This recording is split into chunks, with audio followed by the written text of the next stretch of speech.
G'day there guys, it's your main man Markee, back at it again with another episode of r/I don't work here lady. Now if you don't work here lady, I want you to sit back, relax, chuck a prawn on the barbie, and enjoy the video. Posted by user Care Bear Ninja Hair, titled, Karen thinks my sons are yard workers. So, we are mostly a Hispanic family that lives in a modest middle-class neighborhood. Our teenage sons maintain our lawn and also our neighbor's lawn. She's a single mum and ER nurse and appreciates the help. Our cast are Karen, oldest son 19, younger son 17, me and husband, with bonus characters at the end. My sons had noticed a few times that there is a woman in a silver Lexus that rolls past our home a few times when they've been out there. She basically just pulls up in front of the house and idles in the middle of the street, staring. Finally, one evening, she worked up the nerve to roll down the window and speak with them. The first time, she says, "Hello, I saw you boys doing the yards and wonder if you could do mine too." "Possibly. Where do you live?" "Oh, I live in a 3 miles away, much more expensive neighborhood." "Oh, I'm sorry, ma'am. We don't have a truck and the lawn equipment won't fit in my car." "Okay, thank you. No problem. Bye." A couple of weeks later, Karen rolls up again and says, "Hello. I saw you boys doing the yards and wondered if you could do mine too." "I'm sorry, ma'am. Like we told you last time, we don't have a way to transport our lawn equipment. Also, this isn't really a business. We just do it in our spare time to help out." "Well, how did you get it all here?" "We live here, and we do our neighbors' yards as a favor." "You live here? Let me speak to your master." "You mean our parents?" "No, your master, owner, boss, whatever." Younger son comes inside to get me and relays what's happening.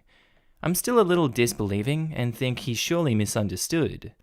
Older son just ignores her while she waits and resumes yard work. I say, "Hello ma'am, how can I help you?" "I need to talk to their owner," and points at my sons. "I'm their mother. What's the issue?" "Who is their owner? I want to speak with them." "They don't work here, lady. This isn't a business. They're my sons." Karen still doesn't seem to understand that I am the mistress of the house, also referred to in 2020 as the homeowner. At this point, my husband, who is Caucasian, comes out of the house to see what is happening. Karen says to my husband, "Sir, hi, I was wondering if you would allow your workers to come do my yard." Husband, who has not been apprised of what the hell is actually happening, but realizes something is definitely not right, says, "Hi ma'am, these are my sons. They live here. Is something wrong?" Karen seems to finally realize what is happening and mumbles something of an apology to my husband, and gets back in her car and leaves. But wait, there's more. About an hour later, 2 police officers, 2 separate squad SUVs, show up at our house, lights flashing and weirdly parked blocking the street. My husband answers the door and the officer explains to him that they got a complaint that there was a burglary in progress. My oldest son provided them with her vehicle description and license plate that he was smart enough to note, sensing she would be trouble. The officers explained that they have gotten several neighborhood watch calls about her. Apparently, she often drives around our neighborhood trying to hire handymen and lawn workers for cheap. It reminds me of Dwight Schrute looking for un bueno worker. ETA/clarify.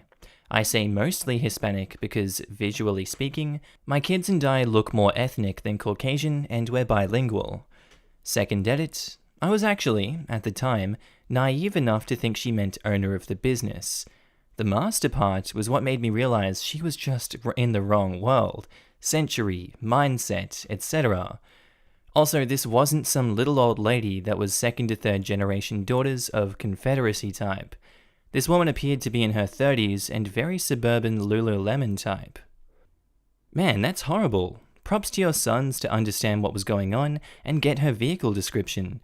Did you guys put in a police report and/or restraining order? I wonder if you can basically get harassment as a charge.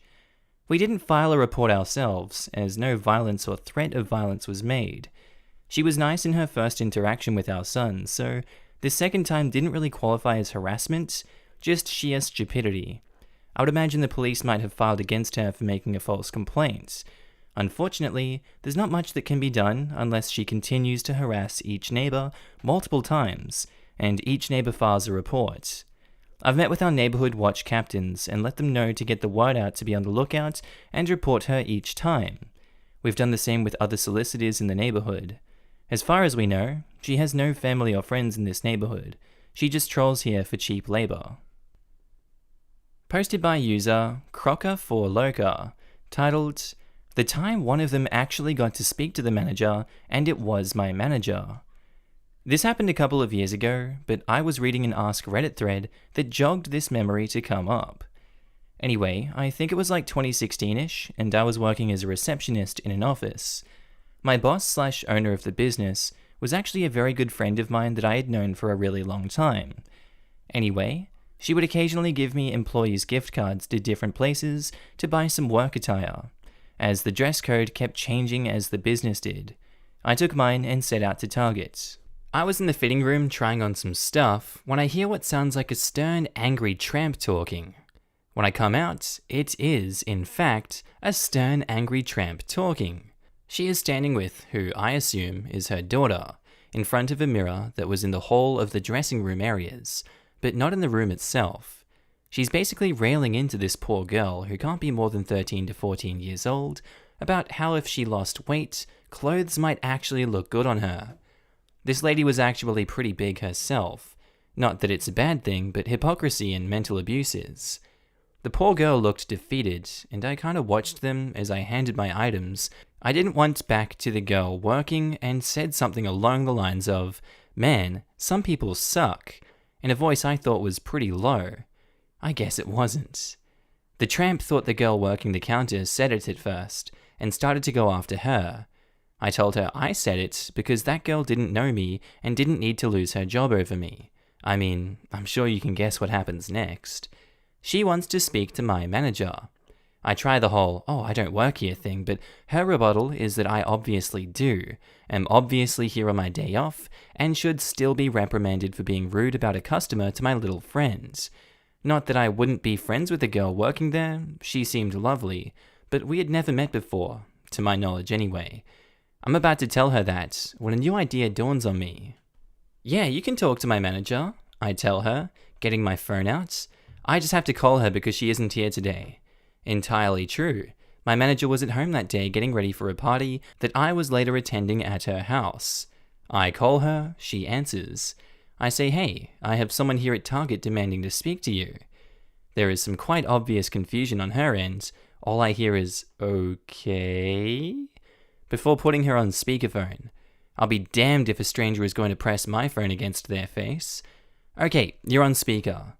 Immediately, Bitchy McBitchpants starts telling her how awful I am and what I did, and is also adding spice that it's awful no manager was on the floor to deal with this situation today. My boss started laughing hysterically, which made the tramp britches even more angry. Well, if you ask for a random person's manager, don't be surprised that they don't work at Target, you idiot. I lost it at that point too. I apologized to the nice lady working the rooms, put my phone to my ear so I could laugh it off with my friend/manager, and start to walk away. Of course, Bitchenstein is still yelling at me because I'm awful, and I see what I assume is an actual manager coming over to the rooms.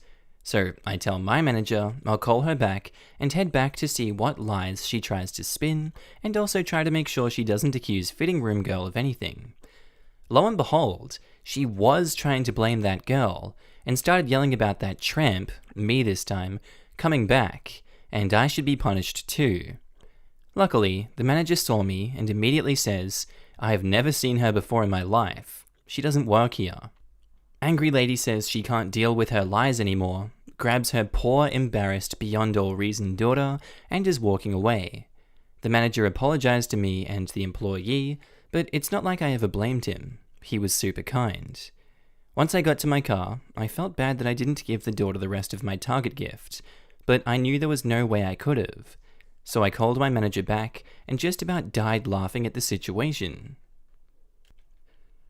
Posted by user GingerKidSuza, titled, "This isn't your pizza, ma'am." In our area, there are no zoning laws, so we have homeowners associations. That way, a bar can't be built next door to your dream house. You pay an annual fee, and there are amenities like maybe a park and a pool. The HOA contracts with a company for lifeguarding and pool cleaning to avoid liability. Our car star, LG, my daughter, The lifeguard. Lifeguard? Any other lifeguards working that day? Karen? She's lived here forever and getting you fired. KH is Karen's buddy, Junior is Karen's 4-year-old son, and IF is the innocent family. Setting. It's a beautiful summer morning in Pool Wonderland. Children laughing and splashing, and several lifeguards, including my daughter, sitting on her throne of peace and tranquility. Pool Wonderland has some new rules this summer. 1. No going down the water slide with a child in your lap. 2. No non-swimwear in the pool. If you happen to require a head covering of any kind, it must be swimwear material. This is an important detail for later. Scene 1. Karen. KH, take Junior down the water slide. Sure thing.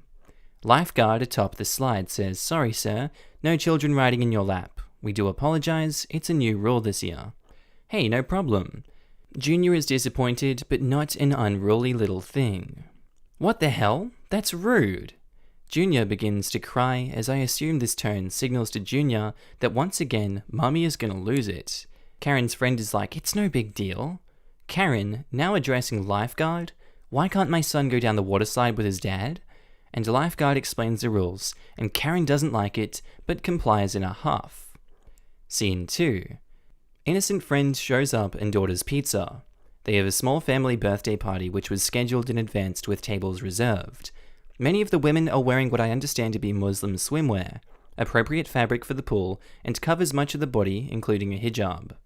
Please don't jump on me if anything I said was ignorant or incorrect about the religion or the names I used.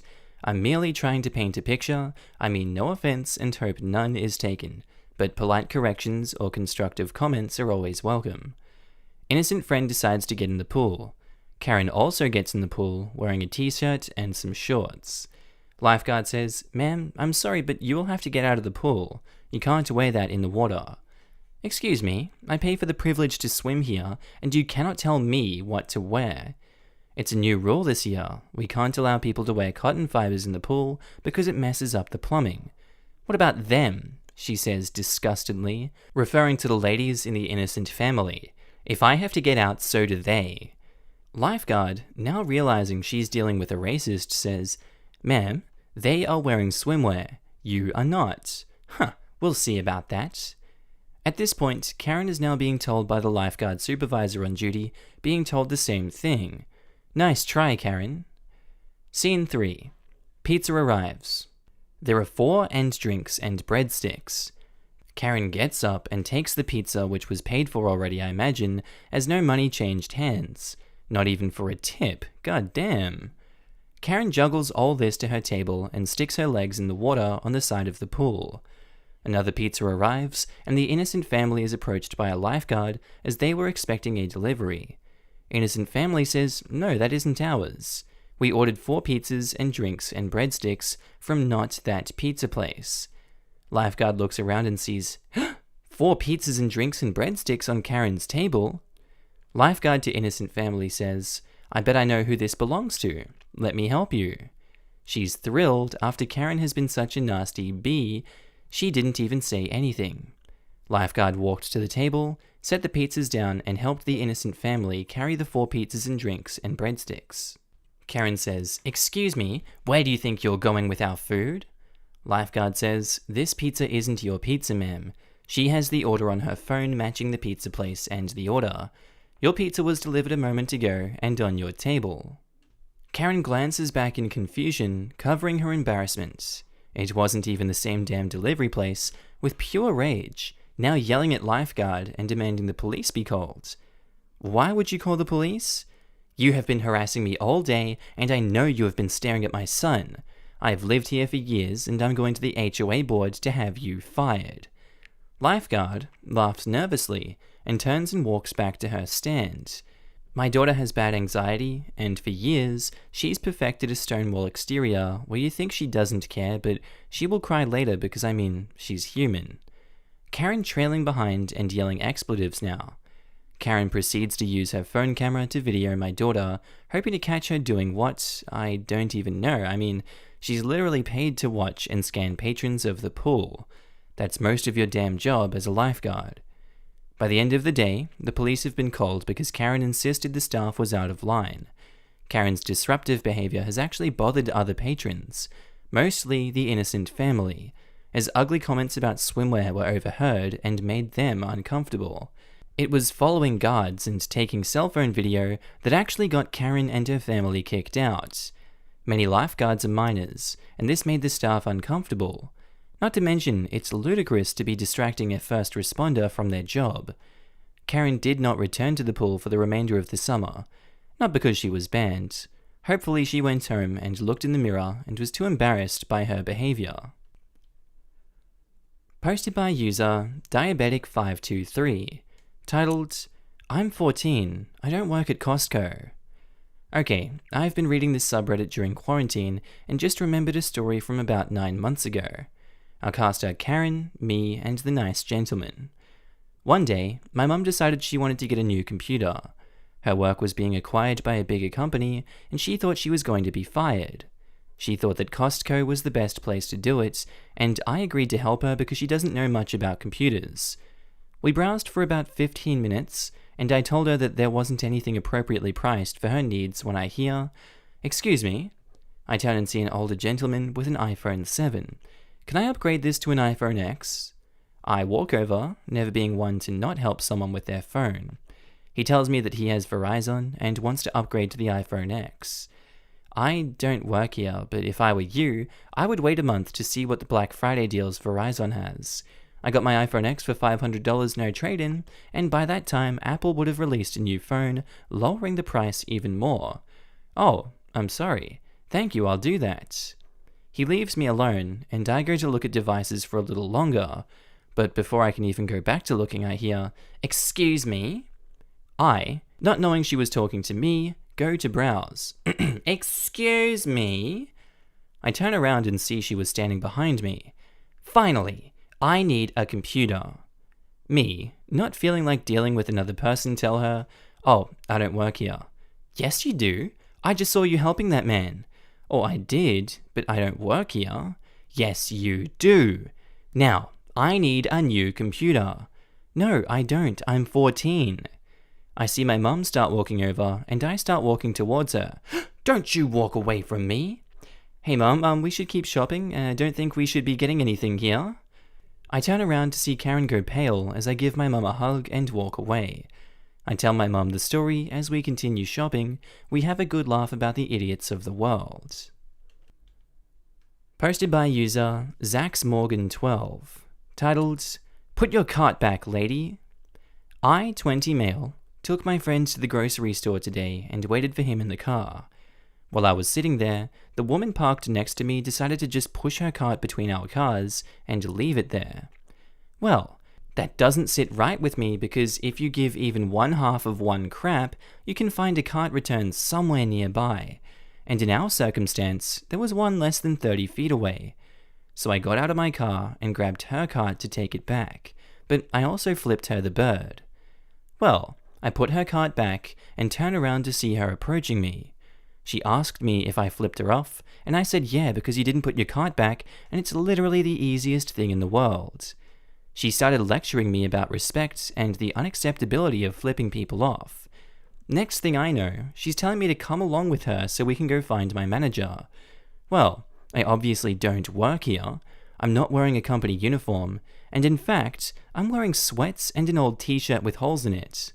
I very bluntly state that I don't work here, and the look on her face was priceless. She no longer had any way to make me atone for my egregious sin. She stuttered on her words for a second before asking me if I had parents who ever taught me respect. I responded, obviously I do. They taught me enough respect to put my frickin' cart back.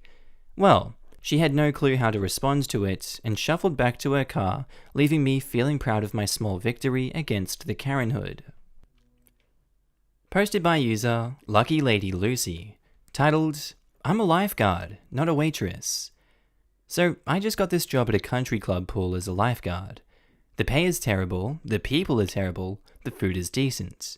The layout of this place is weird, due to COVID.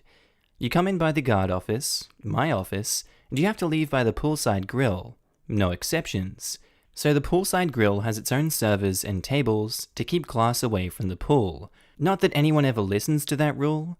The servers wear pink collared tops and black shorts or skirts. I said country club, not classy country club. I wear a big white t-shirt that says guard on the front and back, a hat, a whistle, and sunglasses.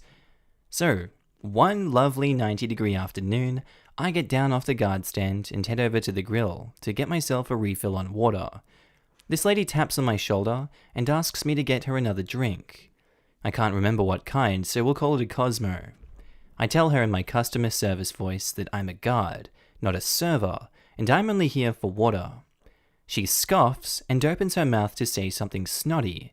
I just know it, so I say it again in my guard voice. Ma'am, I'm refilling my water. A server will be by shortly to get you another Cosmo. And I walk off. My pool manager comes up to me with that look on his face, and I just give him attitude. How else did he want me to handle it? He hired me to guard lives, not serve drinks. Was I bitchy? Totally. Was I overheated, cranky, and thirsty, not to mention underpaid? You bet. Edit. My supervisor isn't deep water certified. He can do CPR just fine, but he can't do a deep water rescue. Okay. Posted by user FrankScar5. Titled, Being kind can bring brownies to your life. This happened like a year ago, and I just wanted to share it. I went to a supermarket to get something to eat before my next class at college. I was walking in when I saw an elderly woman and her husband calling me from the parking lot. This very nice lady just wanted some help to get a heavy box inside her car. Since I'm not a total piece of garbage and I always loved my grandparents, I was happy to help them. I lift the box and her husband says, "Peppy," some nickname I guess, "I think he doesn't work here." I was wearing a black jacket, jeans, and black boots. The store's uniform was a black sweater, jeans, and safety black shoes, so I understand the confusion. She started apologizing and asking me why did I help her. I just replied, "You asked nicely." Then she just smiled and gave me something on a napkin. They were going to a family reunion, so she gave me some homemade brownies that they were bringing. Well, that's it. There is always bad experiences here, so I wanted to share this nice and short one. Posted by user Tanzanite20. Titled, Of course I really do work here. Look how I'm dressed. Took my octogenarian mother shopping, walked away from her for less than a minute, met a 30-ish-year-old Karen and her spawn. So, I took my mum to get some groceries and stuff at a Mr. Walton's department store. This just happened yesterday, Saturday. Being really nice out, I'm wearing an old and faded black t-shirt with denim coveralls that I cut the legs off for summer. Mum is in her 80s and has a rollator walker, so I push her cart and she walks beside me. I try to do the food items last so the cold stuff stays cold, but Mum insisted on starting on that side. Okay, I gave in and off we went. After the groceries were in the cart, Mum heads us over to the electronics because I was telling her that hubby and I are debating buying all the Avengers movies versus getting a streaming service. Mum wanted to see the cost of the DVDs. This is where we met Karen and her spawn.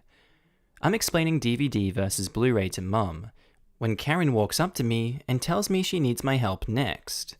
Mum is sitting on her walker while we are talking. I politely told her I don't work here, I'm a customer. Then I point out an employee in a blue vest. No, you are obviously helping this old lady to buy a DVD player. I'm just telling you I am next. Sorry, but I don't really work here. I'm shopping with my parent. Listen here, Missy. I know you work here. Now, as soon as you are done with the old lady, I am next. One thing I forgot to mention. I have blue hair right now, and have my hair up in 2 ponytails. I know I don't look like a kid, but I definitely don't look 50 either. I hate being called Missy, especially when the carbon-based life form is younger than me. If any of you have read other shopping trips I have posted, you know my mum is a very feisty Italian. Mum says, "Listen lady, open your ears. My daughter doesn't work here. Look how she's dressed." "Ma'am, please, I'm just asking this girl to serve me next." Spawn's like, "Mum, she really doesn't work here. Look at her clothes and hair." "Just Be quiet. You wanted a switch? We're gonna get you a switch. If this girl doesn't show more respect, I'll make sure we get a discount. By this point, my mum is done. In Italian, she starts cussing out this woman.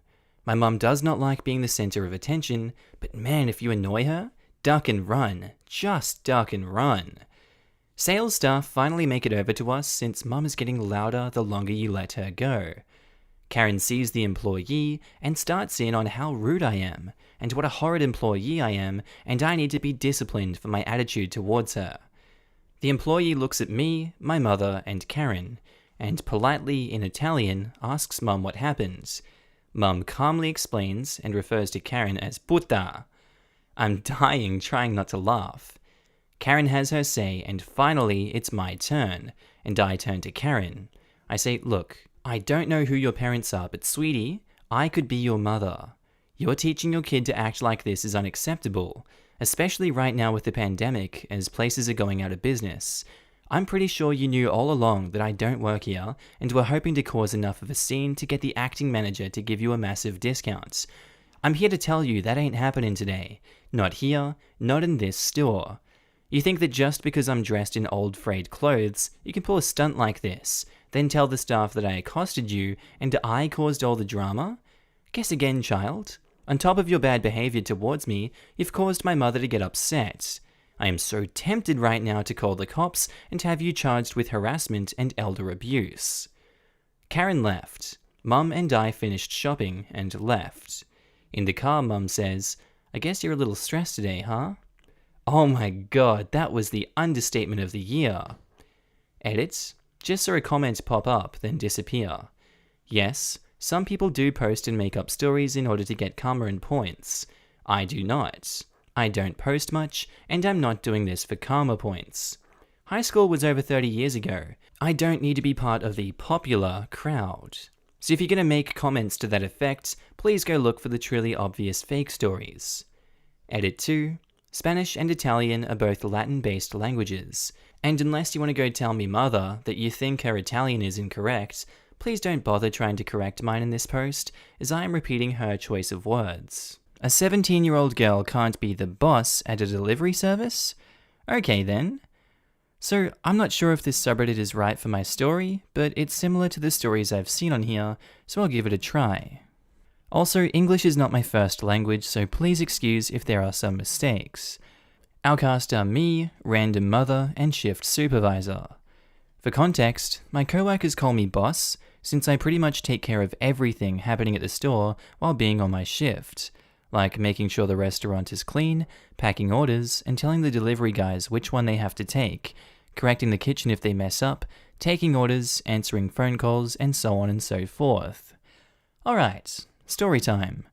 I work at a popular delivery service in my state, but we also have a small space that we use as some kind of restaurant.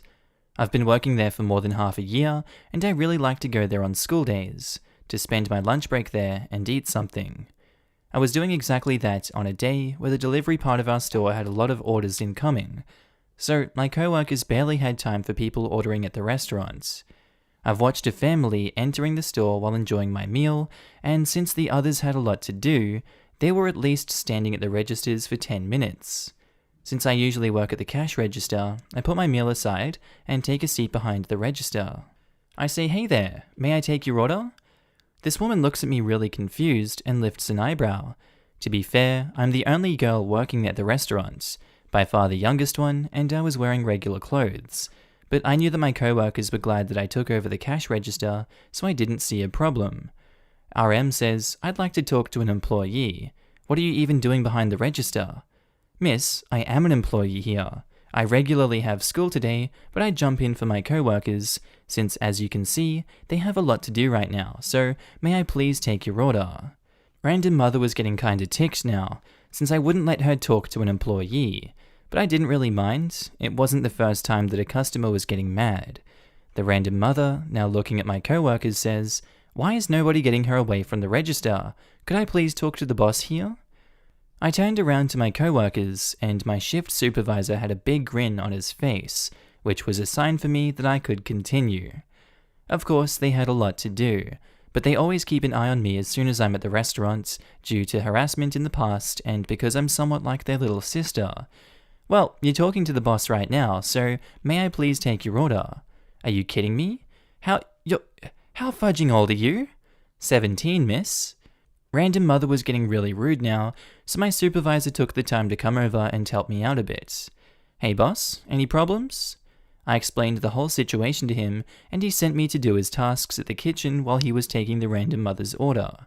Her face was priceless as I went back to my meal afterwards, so I could enjoy the rest of my lunch break in peace. This story maybe isn't as exciting as other stories on here, but I really wanted to share it, and maybe it made some of y'all smile. Have a nice day and stay healthy. Posted by user Mopey Dragon. Titled, A Firefighter at the Scene of a Fire. Imagine that. So this happened a couple of months ago, and it made me laugh, so I hope y'all enjoy. It's kind of long, so please bear with me. I should start off with, I am a career firefighter. It's my main job and has been for over a decade now, and for the record, I am off duty during this story. My wife and I were out on a date night in a big city we live just outside of. We love the city, but really don't go down into the town too often. So we had a nice dinner at my wife's favorite restaurant, then went to a small carnival-like setup on the rooftop of a building nearby. It was a fun evening, and as it was getting late, we decided to leave and find something else to do. As we made our way down through the building, which was a very old department store that later served as a government building for a while before being repurposed again, we wandered through some of the stores. We finally made it to the front door of the building, and I heard sirens in the distance. It's at this exact moment that I smell the smoke. Now, having worked for one of the busiest departments in the south, so I know what is burning by the smell of the smoke. We look over, and there is a column of dark smoke and fire coming out of a building. Being that we knew the area well, we immediately knew what building it was. Event space and a kind of weird antique store. We walk up the sidewalk across the street from the building to get a closer look as the firefighters arrived en masse to get the blaze under control. By this point, a crowd has gathered on the sidewalk to watch all of this unfold. My wife was asking me questions because she doesn't ever really get to see me in action. Another story for another time, and I'm explaining how to read the smoke, tell what's going on with the fire, and what the units inside are doing, that kind of stuff. As I'm explaining all of this, the wind shifts and blows some of the smoke around to our direction, not bad enough for any kind of hazard though. As we move to get a better view of what's going on, my wife is short. This woman, I'll call her EB, because she's probably in her late teens or early 20s, looks at us and says while filming on her phone, "Now calm down here guys, I think we're okay. Besides, we were here first, and you're standing in the way of my shot," in a sarcastic and smug tone. And her boyfriend let out a snort of laughter. I should mention here that we were standing about 6 foot from the side of her, but I'm guessing they heard us talking about everything. And without missing a beat, my spitfire of a wife deadpan looks at her and says, in the sweetest southern accent you've ever heard, "Yeah? Well, he's a fireman, so I think he probably knows a lot more about what's going on than you do." Cue the colour draining from entitled Brat's face and her eyes getting as big as saucers as she puts down her phone. If she had tried to backpedal any faster, she would have ended up in last week. Entitled Brat, looking at me now, says, So do you think we're okay here? Or do you think we need to move? What are they doing in there now?" Her boyfriend didn't say anything. He just kept his eyes glued to the ground and his head down. I respond professionally and respectfully answering her questions, pretty much the same ones that I just explained to my wife, and my wife and I take our leave as the fire was now out. But as soon as we got out of earshot, I burst out laughing. Posted by user Ankivan. Titled, You Are Speaking to the Manager. I used to work for a well-known fashion brand as an accountant. My title was very posh sounding, but I was an accountant. My nephew was studying fashion, so to help him, I got a job in one of our higher-end fashion brands. It carried knockoff designer clothes, but designed by the actual designer. Something like a dress worn to the BAFTAs, but more affordable. My office was around the corner from where my nephew was working, so some days I would drop by and give him lunch. On this specific day, I was just about to open the shop's door when I get pushed out of the way by some 20-something Karen/Becky with a bad dye job and dressed head to toe in knockoff designer gear. Louis Vuitton bag to her Chanel ballet flats. I wait for my nephew to help an actual customer, then we can have lunch. I hear Karen/Becky in a very nasal voice trying to sound posh. Well, I know for a fact this dress also comes in pink, and I want the pink one. Now, I'm nosy, so I walk closer to see how my nephew handles this. He politely just tells her that this specific dress is only available in Dusty Rose, and maybe it was another designer she was thinking of. Again in the nasal voice. Well, online, you advertise this dress in pink, so I want a discount because it's false advertising. Right there is where I decide to intervene. In my sweetest voice, I ask her, "Is there a problem here?" She was obviously a bit thrown by this, but since I am dressed in a suit from our brand, she probably thought manager. "Yes, I want a discount for this dress because you advertise it online as pink and this is not pink." Honey, if you can't afford our clothes at retail and have to come up with such a feeble reason to demand a discount, I suggest you go buy your clothes at George. I look at her Louis Vuitton bag and then back at her. "How dare you? I want to speak to your boss." I hand her my business card with my posh-sounding title for accountant, and she just stares at it and walks out in a huff. Posted by user KJoel, titled, "Yes, I am the server owner." I run an emotional support Discord server, and while I was taking a break for a week, so I can catch up on some schoolwork, I had a few people join just to interact with others, which I didn't mind, and my moderators caught me up on what I missed before I went offline again. When I came back after my break, I was caught in the middle of an argument. Turns out that one of them started ordering people around, and the moderators were trying to calm them down. When I had stepped up and said that they would have to calm down, or they would have to be banned, because what they were saying and doing was way against the rules, they claimed that none of us were the owner, so I couldn't ban them. She called them staff. I informed them I was the owner, and they were the moderators/staff, and kicked her so that she wouldn't make any more drama and backtrack anyone's work with patience. It ended up her needing to be banned and her being reported.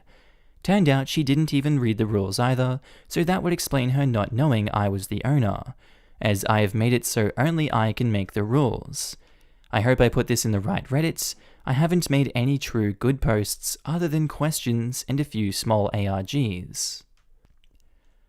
Posted by user RubySage718, titled, "Apparently platinum blonde wigs make me a volunteer." This happened last year near Halloween. I work at a library where on the week before, we get an email saying that we can dress up for the trick-or-treat around the library. There are several stalls where kids can come up to the desk and get stickers, rings, and other things. No candy. I dressed up the previous year, 2017, as Sam from Supernatural. But this time, I wanted to dress up as Gwen from Spider-Verse.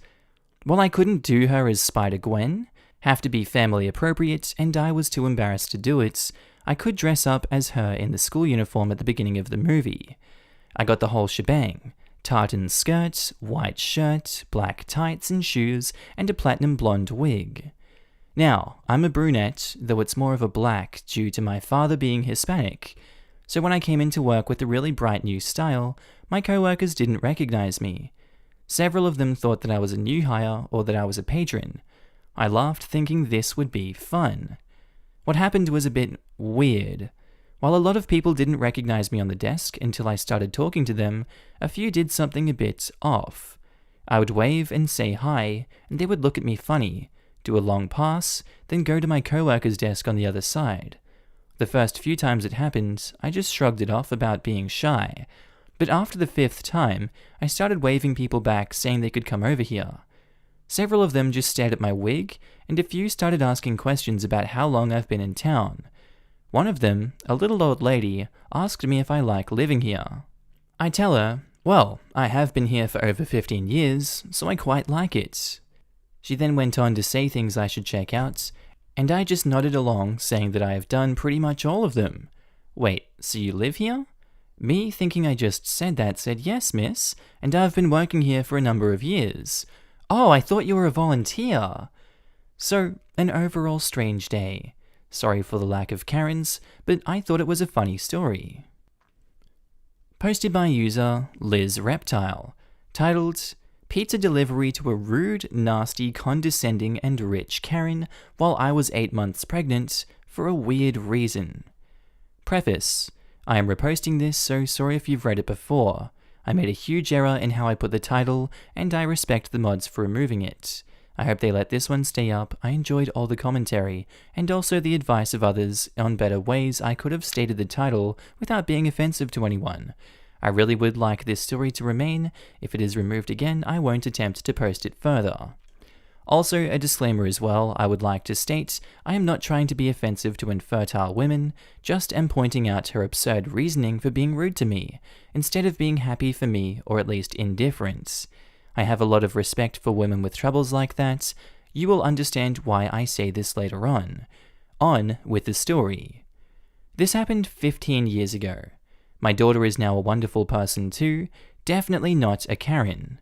I worked at a pizza place with a red hat logo, as a driver, while I was very, very pregnant.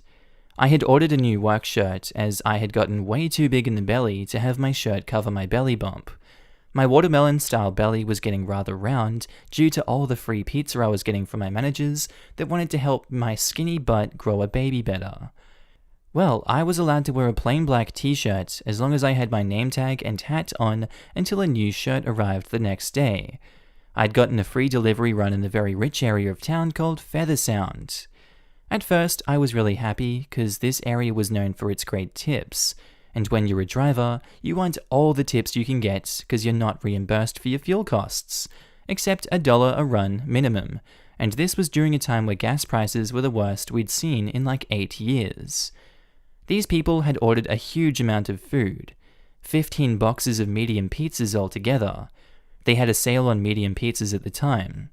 I walked up the door first with no pizza to make sure I got the right address and to see if anyone would want to help grab so many boxes, as I was rather obviously fat with baby. I get to the door and the almost typical Karen woman, minus the blonde hair and instead had a black Dorothy Day-like hair, answering it almost yells at me before I can speak. "Who are you? Who invited you to the party?" Very rudely. I hesitate for a split second in a bit of a shock and say, "Sorry ma'am, I had to order a new work shirt, but I'm your delivery driver Liz for your pizza order." She states to me rudely, but not as bad, "But where is the pizza then? And why are you pregnant?" She said that last word with some disgust in her voice. I said as nicely as I could at first, "Ma'am, I'm sorry for any confusion, but since it was such a large order, I wanted to check if this was the right door, and to see if possibly someone could help me carry the 15 boxes up to your lovely home." It was a McMansion with a long walk from the curb to the front, and I had a small oil leak in my car and didn't even dare to ask to use her pristine drive. And I'm pregnant because, well, it happens when you get married. I said the last sentence a tiny bit condescending as she was scowling at me. She then started to go on a long diatribe of how she was not going to help me or have anyone help me as, pregnant or not, it is your job to serve me, and how nothing better be eaten or I will call and get you fired. I got really sick of her attitude, and my feet were hurting from being on them all day in my current condition. So I just said, "No problem," and walked to the car while she was still talking. I know she was technically in the right, but it doesn't hurt to see if someone doesn't have a heart, or possibly a spare kid to lend me for a few minutes to get everything taken care of faster. I decided to be a bit of a dick and stack all 15 pizzas and walked carefully to the door so I could get away from her as fast as I could. She was standing there, realizing I had enough of her, with her arms crossed, and stood away from the doorway and said, "Put them on the table inside, now." I realized that she was just being an a-hole, as I saw many children, about 12 to 15 years old, that could have helped out, or at least gotten them from the door to the table, as there was policy that we were never to enter a home due to risks of mugging or other attacks. I didn't want to fight her at this point and wanted away from her, so as I passed her into the home, I said, "Ma'am, it is policy that we don't enter the house, but since this is just too many to try to take out of my arms, I will quickly do it." This turned out to be the best thing, because as I got to the table, her sweet husband saw me from the kitchen, and he realized what was going on, as his wife had started tramping again about poor service, and stating again that your pregnant self better not have eaten any of her sweet children's food. Once I gave her the receipt and the total, then I got back to the door. Her husband got really red in the face, and as she started to hand me a check, which I could see that she had left me literally 5 cents as a tip, he grabbed it from her quietly, read the amounts, and gave her a face that said, "Shut up, Karen." He then proceeded to hand me in cash the cost of the food and a $50 tip. She was silent as this happened, and kept her head low, and one of the children then said, "Wow, that is so much pizza, Mummy. Why did you have her take it all up? We could have helped. Like last time we had a party, and helped that old man." This statement got her really bugged out eyes, as I just smiled and thanked them both for ordering with our pizza place. As the door shut, you could see that her husband was glaring at her, and her eyes were the size of dinner plates. As I got to the car, I could hear the faint stern voice of the husband, which sounded like he was laying into her. When I got back to the restaurant, apparently the husband called to apologize to the nice pregnant woman for his horrible wife's treatment, as she always gets nasty to pregnant women as she had to adopt all of their children. What a nice husband, dude. I hope she learns not to be a dick to women just because they are with child and she is unable to birth a child. I do respect her for adopting at least more than one child, not to mention adopting even one child. I got some much needed baby items with that $50, just despite her rudeness. Final commentary, pardon any errors as I am dyslexic. If anyone wishes to share this on YouTube or other platforms, you may. Just comment with a link to it, please. Thanks again. Mods for understanding, I am sometimes not very smart. Alright, I'll have a link to this one in the comments just because OP asked. Posted by user Chap Delane. Titled, Obviously Oblivious. I originally posted that story in the r/Idontworkherelady subreddit, and someone pointed me to this one. English is my second language. As a good French Canadian, let me apologize abundantly in advance for all the inconveniences it may cause. So here it goes. Between 2011 and 2015, I worked kinda full-time for the Quebec's version of that big Canadian sports equipment retailer. My Canadian fellows would know exactly which one. I liked that job because I enjoyed helping clients, as I felt more like an expert than a mere seller. We were trained monthly on new products, and they wanted us to be experts in our fields. We were also encouraged to be helpful and to take our time with the customers. We didn't have a particular dressing code, but each employees would wear a bright royal blue nylon and zipper vest with the name of the store on the back, the logo on the front, and our name tags. Not at all conspicuous. Nonetheless, people, mostly older ladies, would ask me if I work here. I was always baffled by that since my obvious bright blue royal nylon vest with a name tag, but I assumed it was because we were young employees. Almost everyone was university or college students in their 20s, and we would look a lot like most of our customers. From across the aisles, maybe it wasn't so obvious for an older lady that I wasn't just a young-looking fella. It never bothered me more than it intrigued me when it would happen, and I started fantasizing on the idea of someday just answer no and see what happens. That particular week, I had to work longer shifts than usual because of some sale we had going, and the store was quite busy. We were just past supper, and I was at that point where I would keep looking at the clock, but it didn't seem to move. The evening shift had been busy so far, so it was slacking down. We were just starting to breathe a little from the supper rush, so I started working on some facing that needed some love and attention. A lady in her late 50s or so that I didn't saw comes out of nowhere, right in front of me, and asks politely, "Sorry, young man, do you work here?" I'm literally holding a bunch of Crocs in my hands, and literally placing them on display, wearing my nylon blue royal zipper sport vest with 52 logos and my freaking name on it. I didn't know what happened, since I'm a polite man and always took great care in the way that I would approach our clients. Maybe I was tired, I don't know, but it felt too much and something snapped. For once, I was legit way too choked by the apparent stupidity of asking me that question, especially at this precise moment when it seems, to me at least, quite obvious that I was indeed working here. I looked at her straight in the eyes. I looked down at my vest and my Crocs. These are my Crocs. Look back at her. Look back at my vest. I didn't want to answer. I wanted to give her the time to take a tiny, tiny better look at me and noticed my vest and the Crocs. The nice lady is nice, you know? She approached me politely. She's not a Karen or entitled. I'm the problem here. She keeps looking at me with those honest interrogation marks in her eyes. It's been 2 or 3 seconds of awkward silence. I felt it boiling inside. I gave her a chance. Nope, she doesn't see it. It's gonna happen soon if she doesn't see it. Oh, screw it, I'll do it. It's happening. Sorry, ma'am, I don't work here. And I just go back to putting those Crocs on display. She goes, oh, sorry, and then just turns around and keeps looking for an employee. First of all, I'm bewildered, positively confounded. She obviously had no clues whatsoever, despite all the signs that I worked here. I didn't know it was possible, and I'm impressed in some way. But then I immediately regretted it. I never thought she would buy it, but she did, and now I feel bad and I can't go back to her without looking like a big idiot. No, sorry ma'am, I was joking. I do work here. How can I help you? She wasn't angry at all for my poor joke, and said something like, oh my, I wasn't sure, I must admit. I served her, and she left, and everything was all right. But I had my lesson.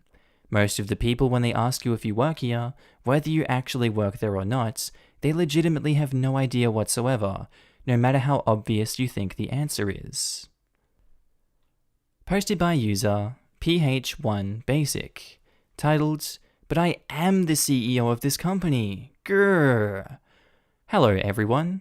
This is my story that happened when I first opened up my company, insurance agency. I opened up my company when I was 24, but was in the industry since 20. Not a lot of experience, but enough knowledge to open up my own business.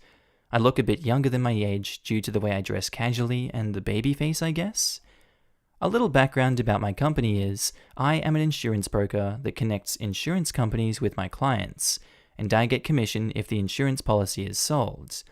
The wholesalers are the middleman that receives the quote requests from me, and they submit it to the actual insurance companies, and they forward the quote to me, and I show that to the client, and if I succeed in selling that, I get 10%, and the wholesaler gets 5% of the insurance premium. Here is the cast. Me, obviously me. Could have been potential insurance carrier wholesaler whom I would submit to and get quotes and start an insurance policy is C, friend who helps. Part-time is F.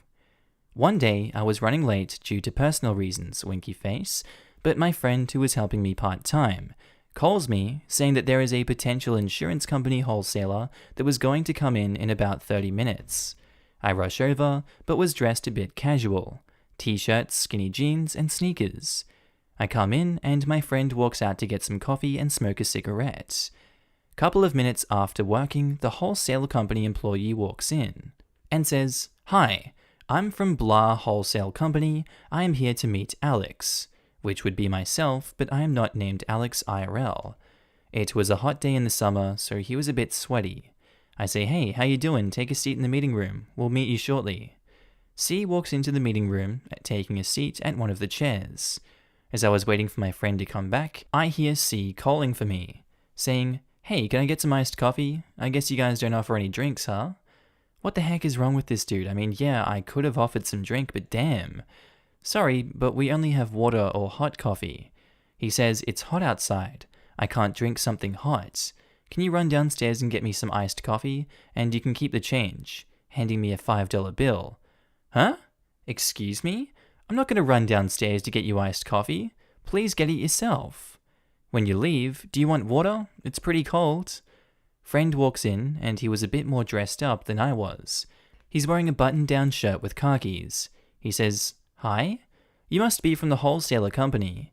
Ah, you must be Alex. It's a pleasure to meet you. Was asking a worker to get me some iced coffee downstairs, but he seems like he doesn't get it. Sorry, but I'm not Alex. He's Alex, pointing at me. Oh.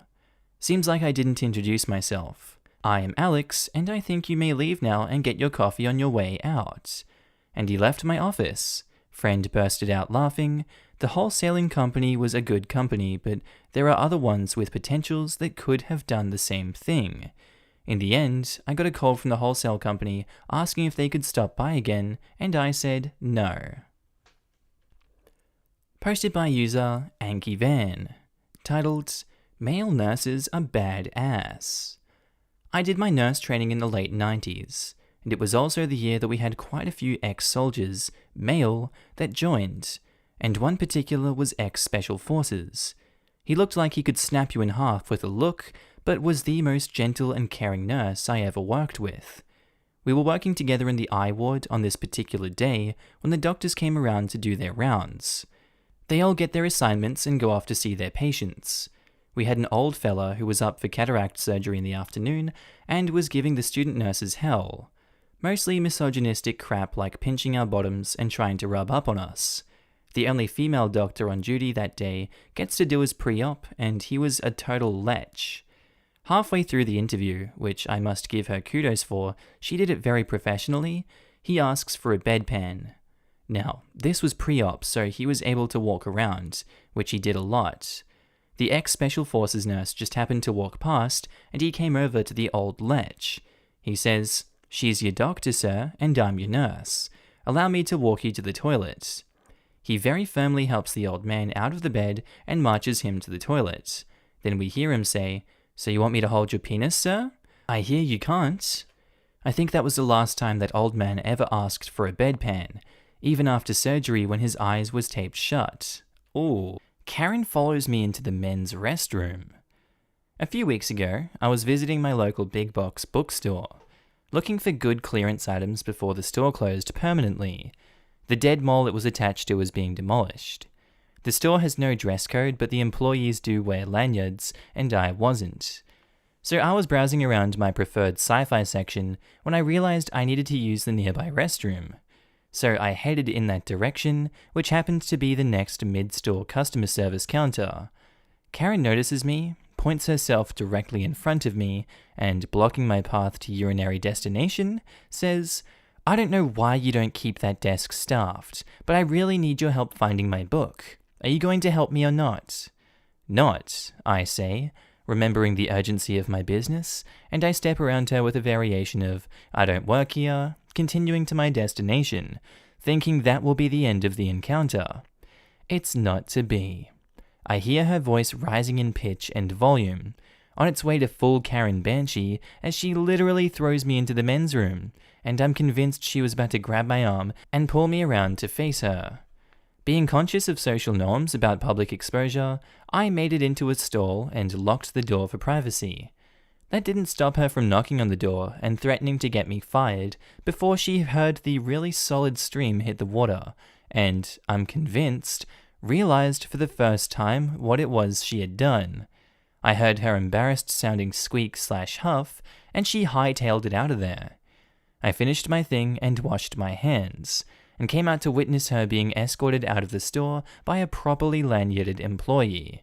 I only caught the tail end of the conversation where Karen stated she was never coming here again, and the employee had a classic response, "Neither am I. We're closing." That's a good one. Posted by user SaucyB583, titled, "No, I am not staff, and no, you can't crash my dad's wedding." About a year ago, my dad was getting married. As it was his second wedding, he did not want it to be a huge event, and neither did his fiancée. Thus, they decided to have their wedding with just 17 guests at the bookstore where they met. Oh, it was so cute that I wanted to throw up. He asked me and my sisters to guide the other guests to the room where the ceremony would be held, since we were there early to set up. The bookstore was something of a maze, as bookstores often are. My dad's wedding was being held on the second floor, so my sisters and I were stationed at various places on the first floor, leading to the stairs, which were hidden in a little corner in the back. My sisters and I were dressed up, but not wearing name tags or aprons like the people who actually worked at the bookstore. That did not stop a parade of people stopping by and asking where to find certain books. I don't know what it was about my appearance in particular, but most customers came to me instead of my sisters. I get that I was standing in a particular spot and that I could have looked like I was there to answer questions, but the staff were busy shelving books, dusting, making coffee, and generally being busy, so I would have been a pretty lousy staff member just standing around like that. One customer in particular approached me and asked if I knew where the painting that used to hang in the store was now. I answered that I did not work here and was simply guiding guests to the room where my dad's wedding was to be held.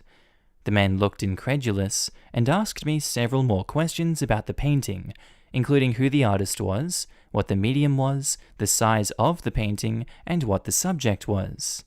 After I answered that I did not know any of those things, he was satisfied that I did not in fact work at the bookstore. He then proceeded to say how much he loved weddings, no matter who was getting married. He asked where the wedding was being held, and if he could go take a peek.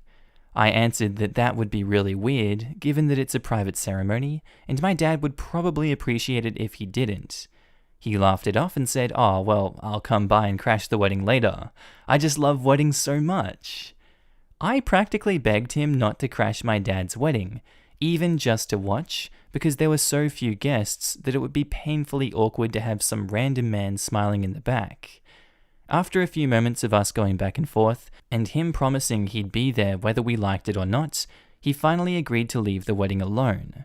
He stayed for a suspiciously long time in the bookstore, watching all the guests come in. He smiled ridiculously as my now stepmother walked in with her dress and headed upstairs, provoking her to ask me and my sisters, who was that creepy smiling guy standing around watching the entourage? We responded, he's just some guy who really liked weddings and asked if he could crash yours. To our great relief, he did not show up at the ceremony, but the whole time I was worried about it. Sorry for being distracted during your wedding, Dad. Posted by user Bulbasaur but an onion. I would eat Bulbasaur if he was an onion. Titled, I guess the grocery store employs dog trainers now? This was a while back before COVID-19, when I worked at a pet retail chain as the lead dog trainer.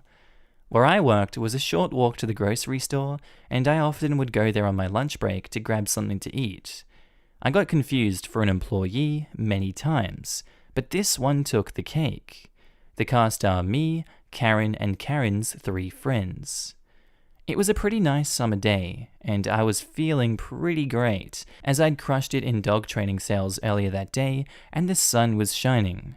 I was still wearing my grey athletic shirt with huge white letters on the front and back that said dog trainer, as well as having a large blue bait bag, a pouch for holding dog treats and other kit, on my belt. I was kneeling, grabbing a box of plastic spoons, when I heard Karen say, "Hey, excuse me, look at me." I glance over and look away, as I'm sure they mean someone else. Karen guffaws to her friends. "Oh, no wonder these people don't make a living wage. I can't believe how rude employees are these days. Hey you, look at me when I'm talking to you." I'm taken aback by the gall of this woman. I stand up and turn around. "Finally, you were in your own little world there, huh? Next time you need to ask the customer if they want any assistance before they have to try and get your attention. It is very incredibly rude." And she turns to the gaggle of Karens behind her for arse pats and reassurance. "We need you to get us X brand of bread and Y brand of ice cream. Oh, and show us where the chips are. We're in a hurry." "I'm sorry, I don't actually work here, but," gesturing to an employee nearby, "they do and can probably help you." And I start turning to walk away. Excuse me, you are right here. You should help. Stop trying to make other people do your job. Now find our stuff before we get your manager." Karen's friends start exchanging looks, and definitely notice my shirt. I say, "Ma'am, I don't work here. I'm on break," as I'm trying to grab a few things myself. "I'm sorry, but I can't help you." "Even if you're on break, you still need to help customers. That's your job." Karen's friends try to gently get her attention, whispering that they don't think the grocery store employs dog trainers. Karen completely ignores them and continues her tirade. "I can't believe how disrespectful you are. You can't even do your job. I bet you didn't even graduate high school with this attitude." Lady, for the last time, I do not work here. If you'd tried to read the 2 words on my shirt, you'd notice that it says I'm a dog trainer. Dealing with bitches is my job, so unless you're going to start paying me, I have better things to do. I walk away and overhear Karen's friends trying to calm her down, and also holding back laughs because they tried to warn her. I finished grabbing my items and hightailed it back to work. Never saw that Karen again, and I am still waiting for another rude interaction so I can use the bitches line again.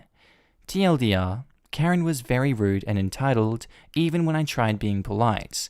Told her I was a dog trainer and only deal with bitches when I'm paid to. Posted by user Dashing Sands, titled "Revenge at Last." Now comes a story of revenge that may make someone's day. So to start off, I used to work at a big warehouse store chain. Let's call it CJ's. I worked there for nearly 5 years, finally got fed up and had to leave. I now work at an amazing factory job and I love it. Been there a little over 8 months, which makes this story even more fascinating in a way. Yesterday, I was at CJ's getting groceries and talking to a couple of my old friends that still work there. I'm wearing my factory uniform, clearly not wearing the red and blue that workers at CJ's wear. My factory uniform is black. In walks an older woman that we all know of. Let's call her, Karen. She was what you might call a problem customer. Nothing was ever what she liked, all the employees were idiots, etc., but she had a real hatred for the male employees. Why? Who knows? But she treated me and the other male stock clerks horribly. Karen spots me talking to my friends, and Karen never liked me. Even though I had on a mask and again was wearing my factory uniform, she comes right on over, tells us all we're lazy workers and that we don't get paid to stand around and talk. She then orders me to help her lift some cat litter into her cart. I say, "No, I don't work here anymore. Get someone else to do it." "Excuse me? You do too work here. You've helped me in the past. Now help me get some cat litter." "I haven't worked here in 8 months. I'm not doing anything. One of these guys will help you." Indeed, the 2 guys I was talking to were literally standing right there, but that didn't please Karen. "Are you refusing to help a paying customer? I'll get you fired." At that point, I was rather fed up. I just smiled at her and said, "Okay, go ahead. Get me fired from here, you tramp." That went as well as you'd expect, and she immediately went to the service desk. Minutes later, Karen came back with one of the managers. And who was the manager she got? The one I got along with extremely well when I worked there. As soon as they reached me, I hear her say, "That's the one. Fire him for insulting me and not helping me." He just walked over and asked me how my new job was going. Karen's look equals priceless. Hotel Trivago. TLDR, Karen yells at me for not helping her at a place that I haven't worked at in months and ends up looking like a jerk. Posted by user Paralyzed, titled, "In Mother Russia, Karen Fires You." Hey all, for my first post, I'd like to share a little story that happened to me a few years ago. Sorry, this will take a while. For background, me, 27 male, and my family are from Russia, but moved to Germany when I was 8, and my parents have a lot of Russian friends here, so we still have a lot of contact to Russians. One friend of our family owns a pretty good Russian restaurant. It's pretty big and well visited, and on weekends, there are even live musicians and a lot of dancing and so on. It's very nice, and 200 people on a Saturday is pretty normal for them. He called my mum once and asked if my sister, 18 at the time, wanted to be waitress for this evening and earn a bit of money. My sister was happy and said yes, but she had no car/license at the time, and the restaurant was like 55 kilometers away. And my parents were out on that day, so my dad asked me if I could get her there and bring her back. I had no plans, so I said yes, but since I didn't want to bring her there and leave to come back 2 or 3 hours later to get her, I decided to wait there. The restaurant is pretty classy, so it's pretty normal for guests to go there with their best clothes on.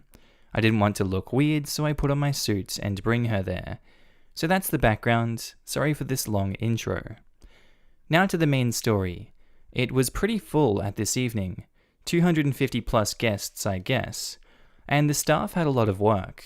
Even the friend who is the manager makes service and works non-stop. It's loud but very entertaining.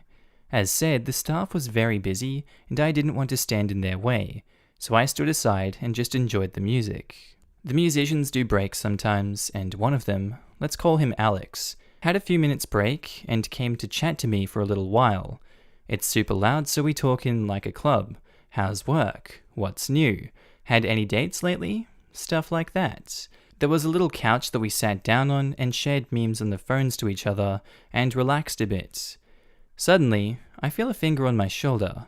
Entering Karen, a woman in her 50s, blue fancy dress, pearl necklace, a ton of makeup, and the typical Karen haircut. Pointed at me and waved, so I stand up and talk to her. I say, yeah?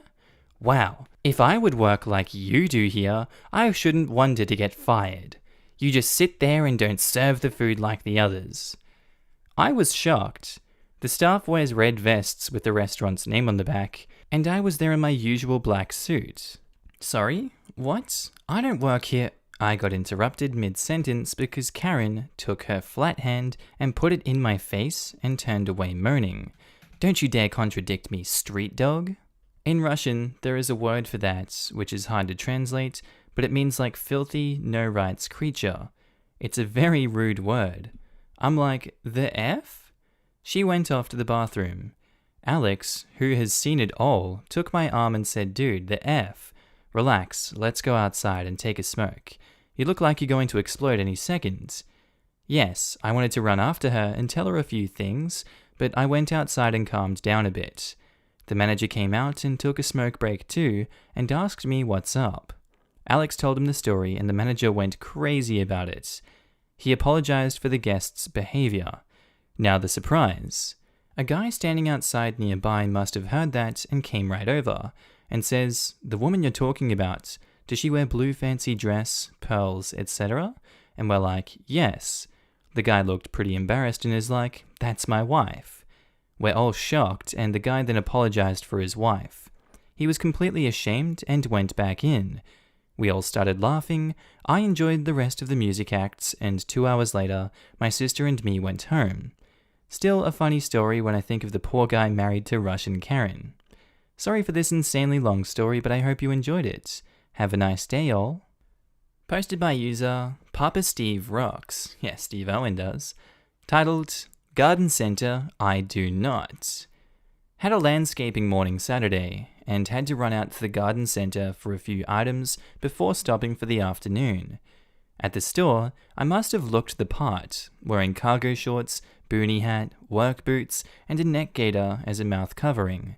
It's a this guy landscapes sort of ensemble. I'm walking with a purpose, and my items are at far ends of the store.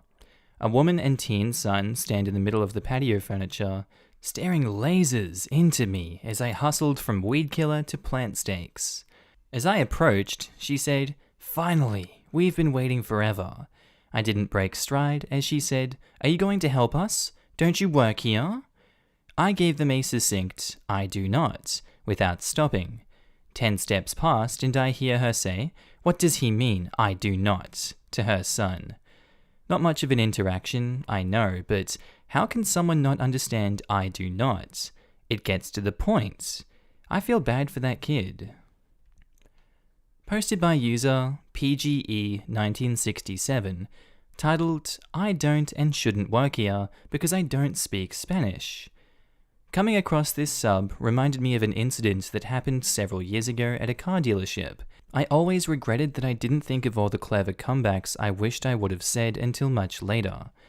Anyway, this story happens in San Antonio, Texas. One thing about San Antonio is that about 63% of the population is Hispanic. I myself am Hispanic and got to Texas by the way of the military after I enlisted. I was not born or raised in an area that was predominantly Hispanic or in an area that Spanish was spoken so widely. On this day, my wife had dropped me off at a local dealership to pick up my car that was being serviced. As it wasn't quite ready, I began to wander around the new vehicles, really just looking around to kill time before they finished up my vehicle. At some point, the guy who the story is about comes in. Never really saw him until he was in front of me. He begins speaking to me in Spanish for quite a while, and when he finally takes a break and expecting me to respond, I simply tell him, "I'm sorry, I don't speak Spanish." This seemed to pee him off, and he indignantly asked, why the hell would this place hire someone who doesn't speak Spanish? I might add, he said this in perfect English without a hint of an accent. The only thing I could think to say at that moment was, "They didn't. I don't work here, dude." With that, he huffed and walked away. I always thought it was so odd that I was in the US, and this guy actually thought a car dealership should only be hiring people that spoke Spanish. While I have had people automatically assume I speak Spanish because of the way I look, mostly at Mexican restaurants, I've never really had anybody be so rude about it before that or since then. Posted by user Sapphic John, titled, "I am not a bouncer and I didn't steal your money." Hi all. I've had the misfortune to experience a lot of things in my 30-odd years that Redditors may enjoy. I'll start with one that made me laugh when my friend reminded me about it last night, and can add more if there is some interest. Been watching a few of these groups for a little while, and occasionally they remind me of my own experiences. I should probably introduce myself. I'm a male from the UK, late 30s, and I'm quite tall at 6'4", which seems to make me stand out enough that I'm either a target or just the person who catches the eye of lunatics quite a lot. Cast for this tale, me. Hi. Phil, my friend who reminded me about this story, DG1 to 6, a group of drunk girls who made a small mistake but couldn't get past it. Bouncer, big fella, not too bright though. Manager, nice bloke, sorts it all out. Here we go. The language is as best as I remember, but I had been drinking, so exact words are going to be a stretch. A few years ago, I was hanging around drinking outside a bar in Manchester with my friend Phil. My friend smokes, but I don't. You mostly need to go outside to designated smoking areas to smoke in the UK. As I'm stood there talking to my friend, admittedly quite near the door to the bar, a small group of very drunk girls gathers in front of me. I don't really notice for a few moments as I'm talking, but after a short while, I pick up that there is a little crowd stumbling about in front of me, and they are looking a bit agitated. Lots of huffing and tutting. I looked over them briefly and noticed they were all carbon copy blondes with these same haircuts. Not a Karen cut, sadly. Mid-30s, small black outfits, very short dresses, all quite overweight. No judgment, just an observation. And all drunk like it was their first time out in the town. The only thing separating them was the level of fake tan they had gone for. It ranged from orange to a kind of mahogany color. I'm oblivious to why they are standing there or who they might think I am at this point, but I assume I am in the way a little bit. So I move to the side away from the door, and they start to enter the bar with a few slurred variations of "finally" and "frickin' useless." It seems obvious to me now that they thought I was the bouncer/doorman who had to let them in, but at the time, I just thought I must have been in their way a bit. They didn't seem to be a bouncer, as it was a quiet night, so an easy mistake to make. I should also mention it was cold and rainy in Manchester, as it usually is, so I was wearing a big coat. It was dark in colour, but wasn't the usual bouncer uniform of black coat with SIA identification on the sleeves. SIA is Security Industry Authority, if memory serves. I actually did work door security for a couple of years at student bars and clubs in the past, so I know a little bit of this, but that was years ago. Most unbouncers tend to be quite big guys, as it's a physical job when crap goes down with fighting and such, and I'm in that category because of my height and build. A few minutes pass, and 4 of the girls stumble out of the bar again and make a beeline right for me. I wasn't as close to the door anymore, but I was still outside with my friend.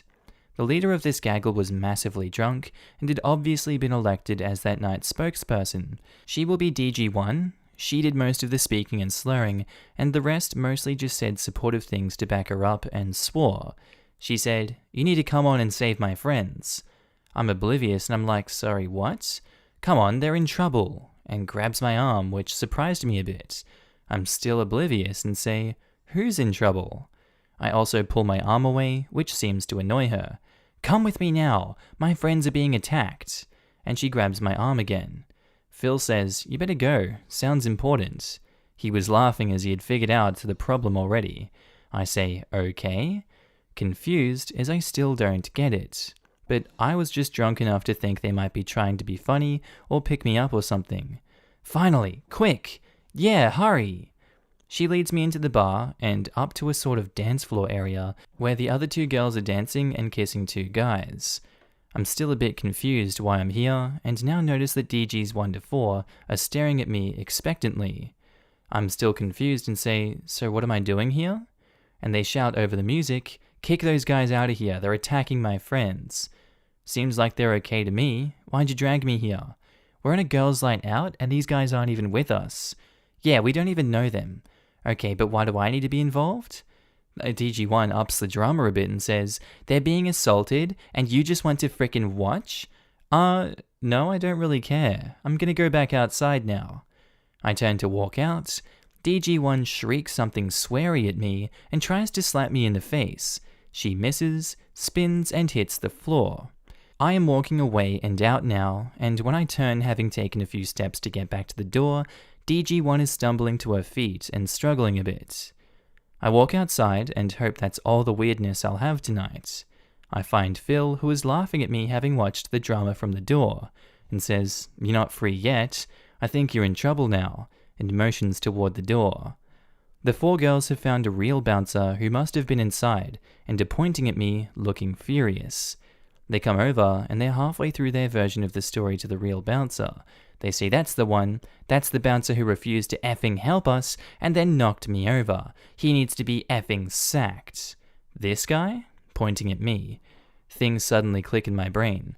Wait, bouncer? Do you think I'm a bouncer? "Yes, you. Of course, you let us in." "He doesn't work here, mate." "Yeah, he does. Don't you even know each other?" "No, I don't work here. I'm stood here with a pint in my hands. Why do you think I work here?" "You're dressed as a bouncer and you let us in." "By wearing a dark jacket?" "I didn't let you in. I just moved out of your way when you went in." "You came inside with us to sort out those guys. Why would you do that if you don't work here?" "You didn't give me much time to think. Before I knew it, you grabbed me and pulled me inside." "Hang on a bit, I'm lost." "Look, he's the bouncer, black jacket, security information on his sleeve, and he's got the radio and all that. Look at me, I'm just stood here with a beer in my hands.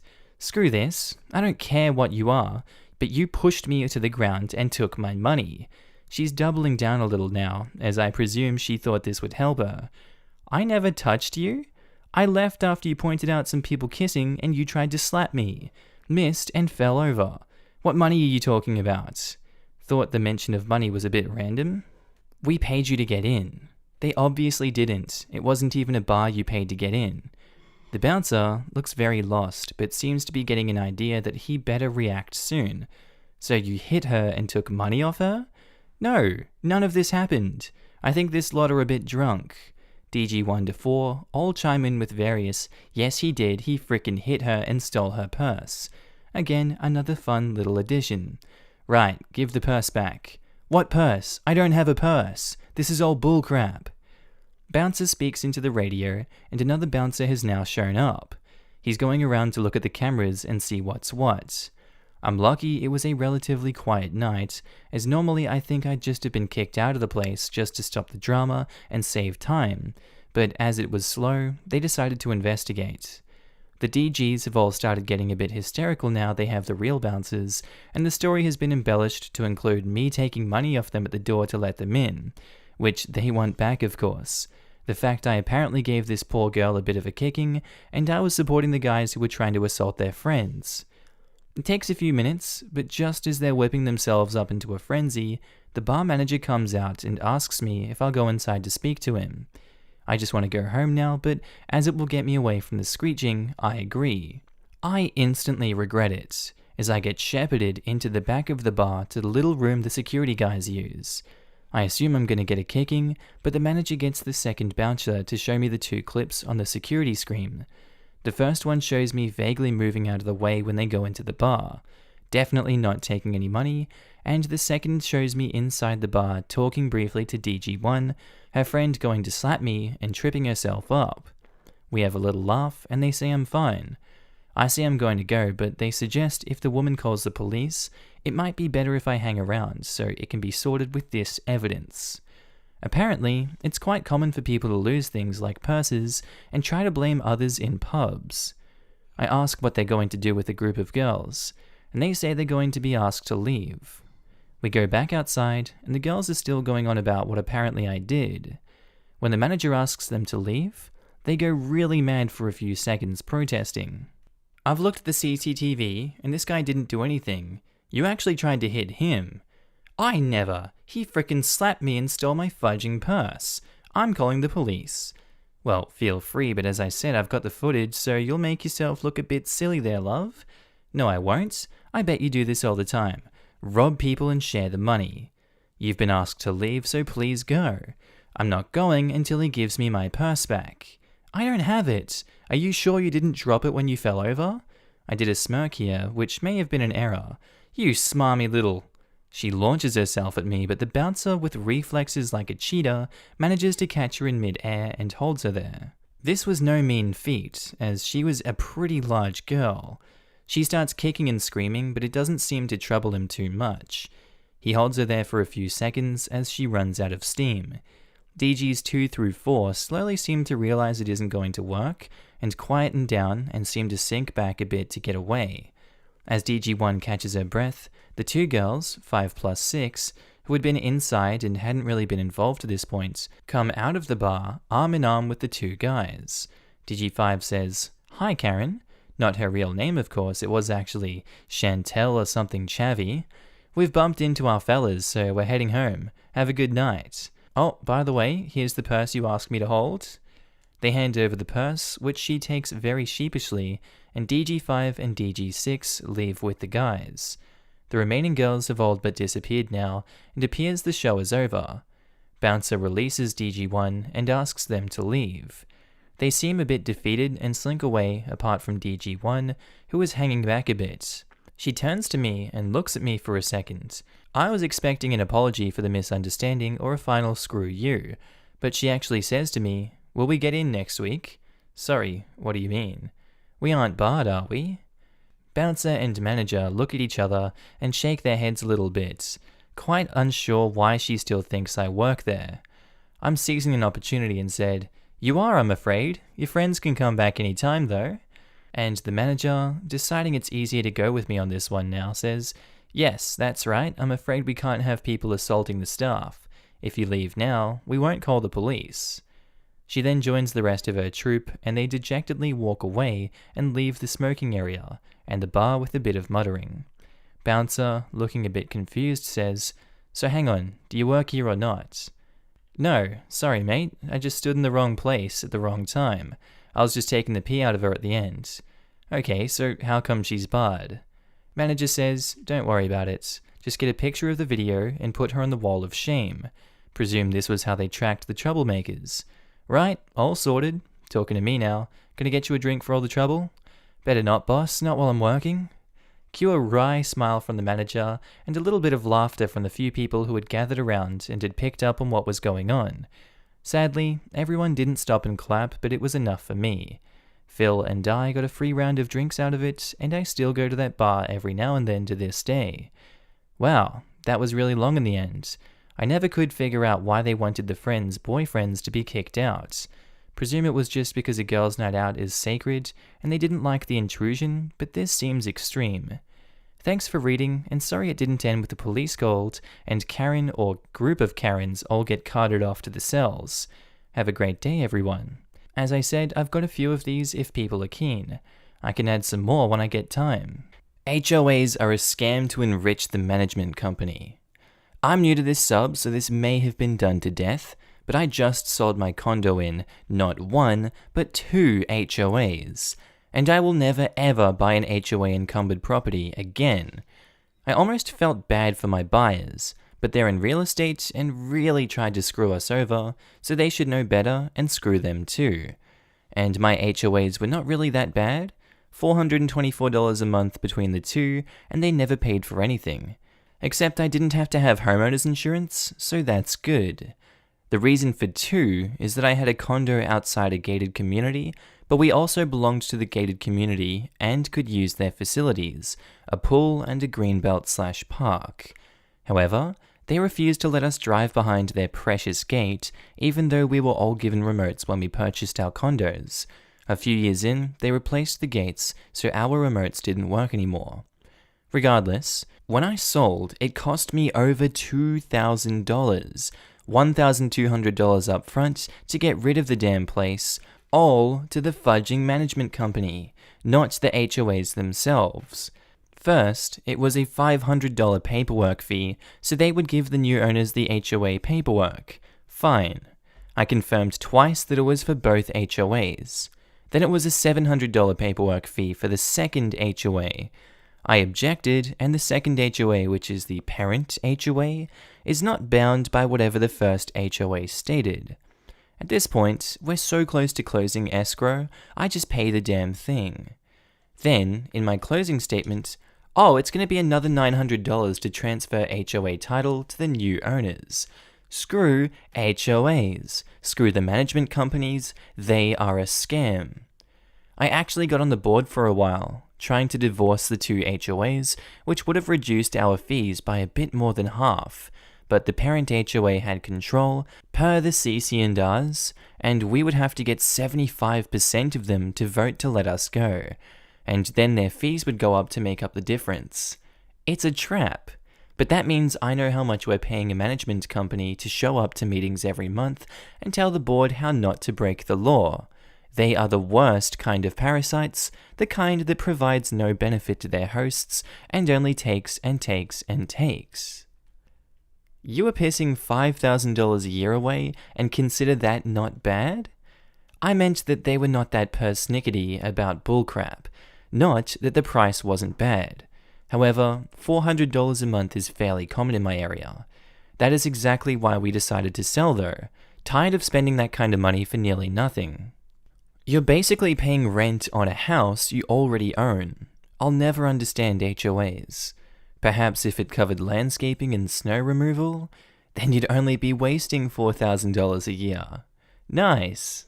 Community pool maintenance, entrance maintenance, water, power bill, lights, water, grass cut, shrubbery, strategic pine removal to get more sunlight onto the road for ice and snow melting. More likely expense list is actually HOA president's new car, police and security presence to keep HOA members paying fines out the arse, and lawyer fees to get every last cent from leaving HOA members. Seems to be the case. I overheard one dude saying his was $600 a month while I was in one of the compounds. They had an actual security guard at the gates, calling homeowners to ask if they should let us in to do the work we were there for. He used the worker's name, and the homeowner was like, "Who?" Because who the frick knows our names? They just know that some random freaks they hired from the company are gonna come out and do their job. Not James Jones III, who lives on Dewberry Lane. Oh, and by the way, he's here to unclog your crapper. He was looking at us like we were criminals, and how dare we try to enter their precious gated abode. Look here, Stan. Your homeowners are crapheads. Your job is a racket, and your ability to tell people to trying to do their job no isn't the secret to increasing your penis size. Jesus Christ, my HOA is $50 a month. That's insanity. Do you have a golf course in your neighborhood or something?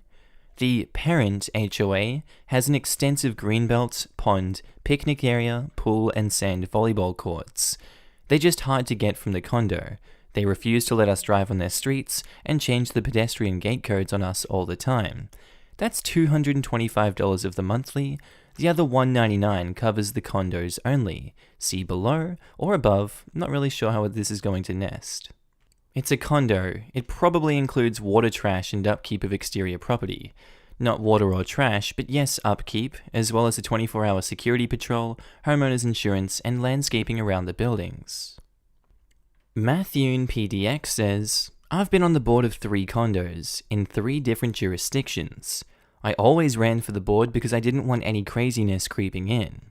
We had good management companies though, although the last one we fired one and replaced it with a better one. You are absolutely correct though.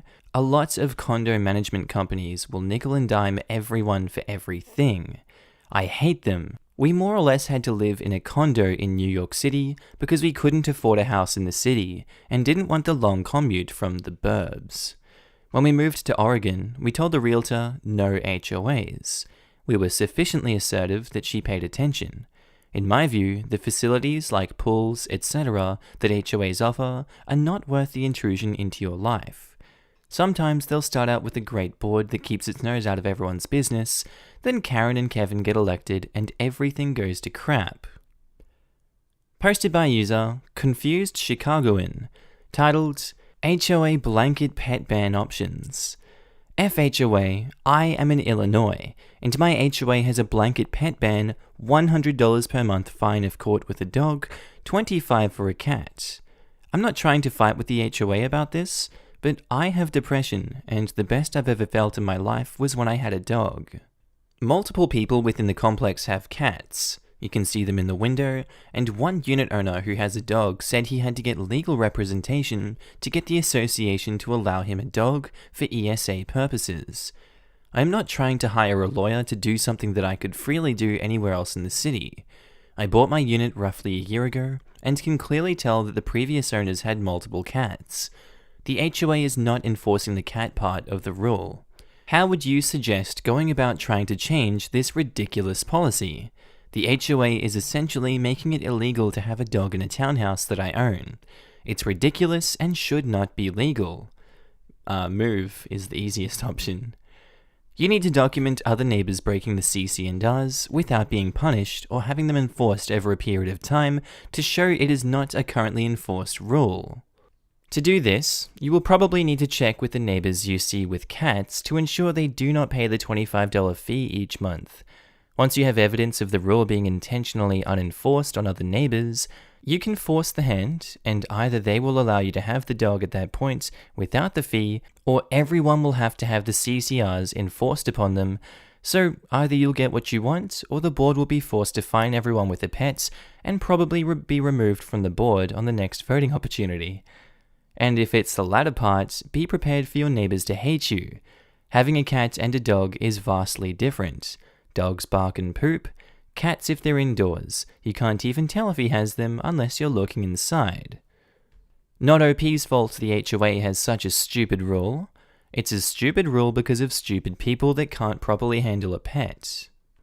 You bought in knowing this rule. It's not like they made a new rule. You're probably crap out of luck unless you pay up for a lawyer.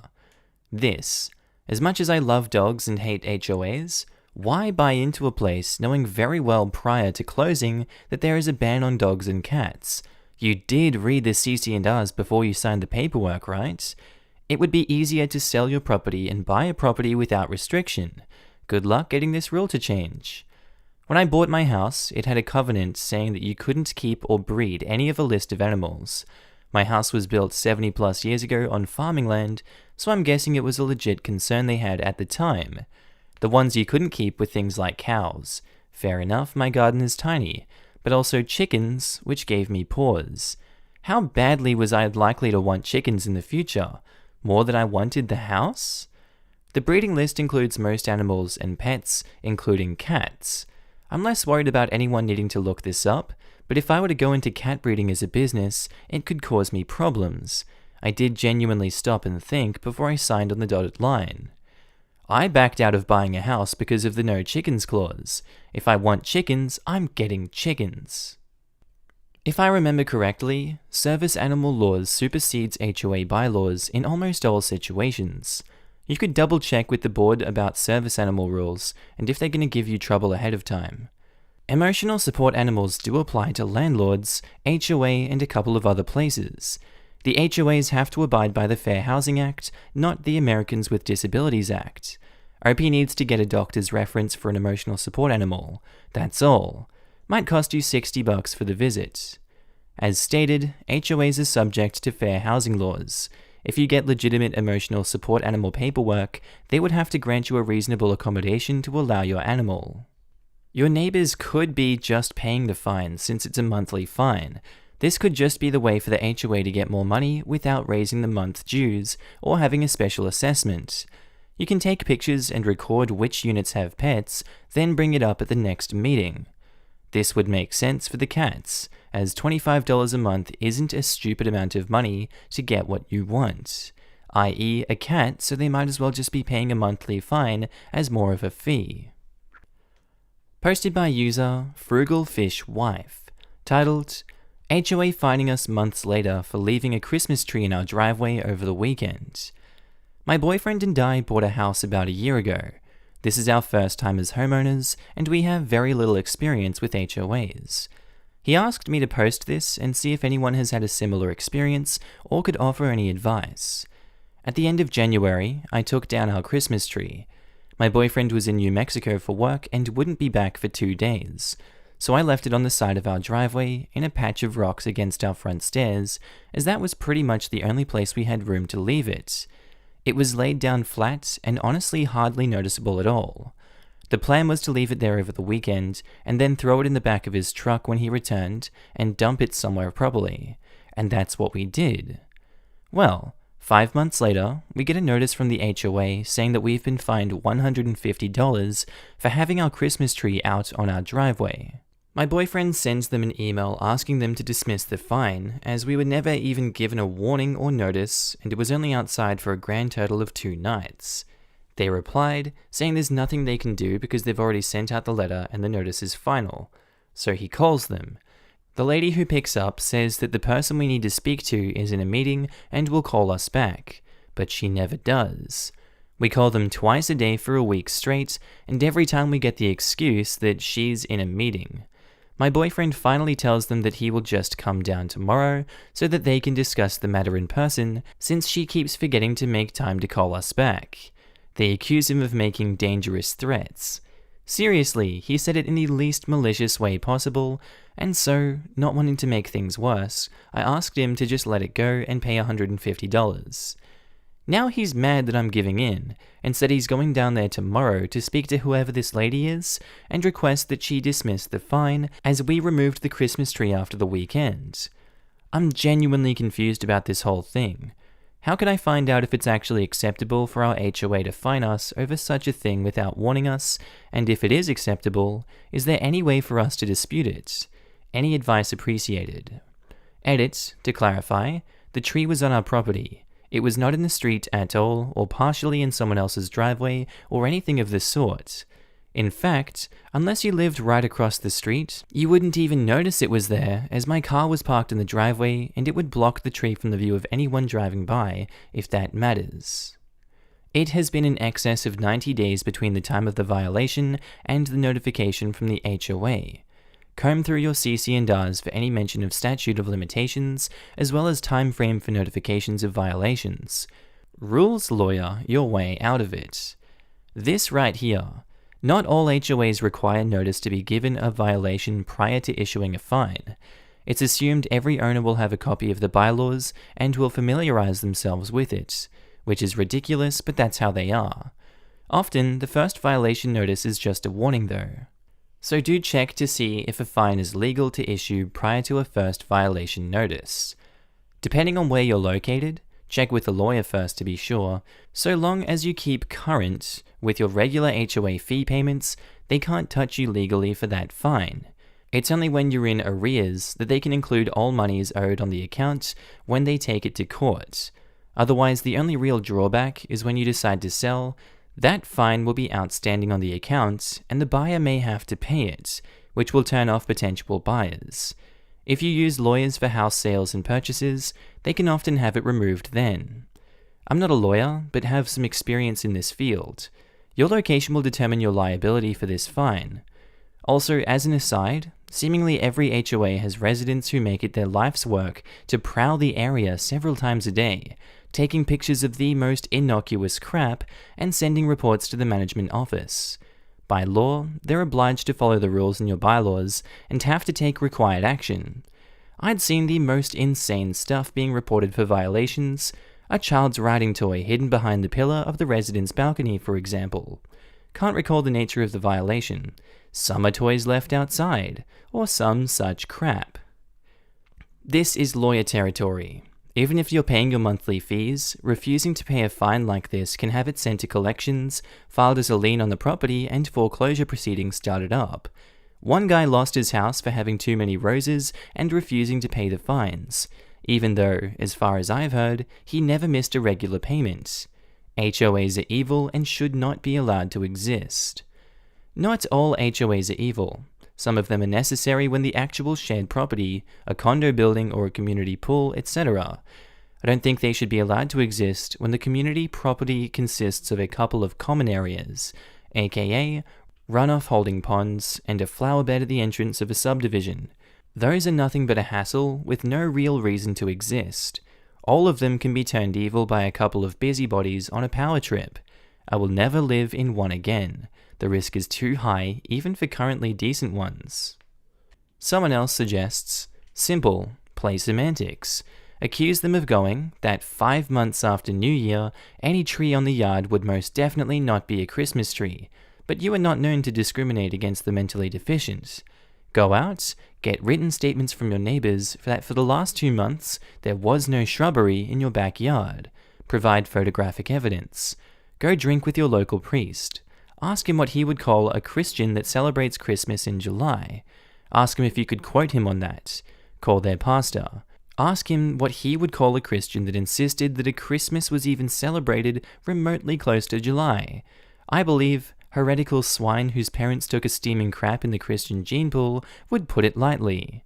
You would handle this gladly, but since you have at least a passing acquaintance with Christianity, you cannot take anything seriously that accuses you of leaving out a Christmas tree in July as anything but the fruits of too much whiskey and too little fruits. Pro tip: if a tree left out in January is a Christmas tree in July, does the same count for other ornaments? Like, let's say we have a Christmas ornament that some would indicate, due to a temporal connection, be a nativity scene with the baby Jesus, the Virgin Mary, Joseph the old coot, and the 3 supposed homeless kings. Now it strikes fear in the heart to think if such a display of faith only 6 months removed would be counted as tacit support in preparation of the Pride Week. I mean, you were not schooled in how baby Jesus looks, but what they presented there gave you no option but to assume it was a small shrine to Freddie Mercury. Look up parade ordinances. You are a supporter of Pride Week, but seriously, if they want to parade their wicked ways, at least invest in some high-quality religious icons, or get properly scaled models of Boy George. Oh, and since the statutes of limitations do not apply in terms of writing a warning, do they also not apply in paying a fine?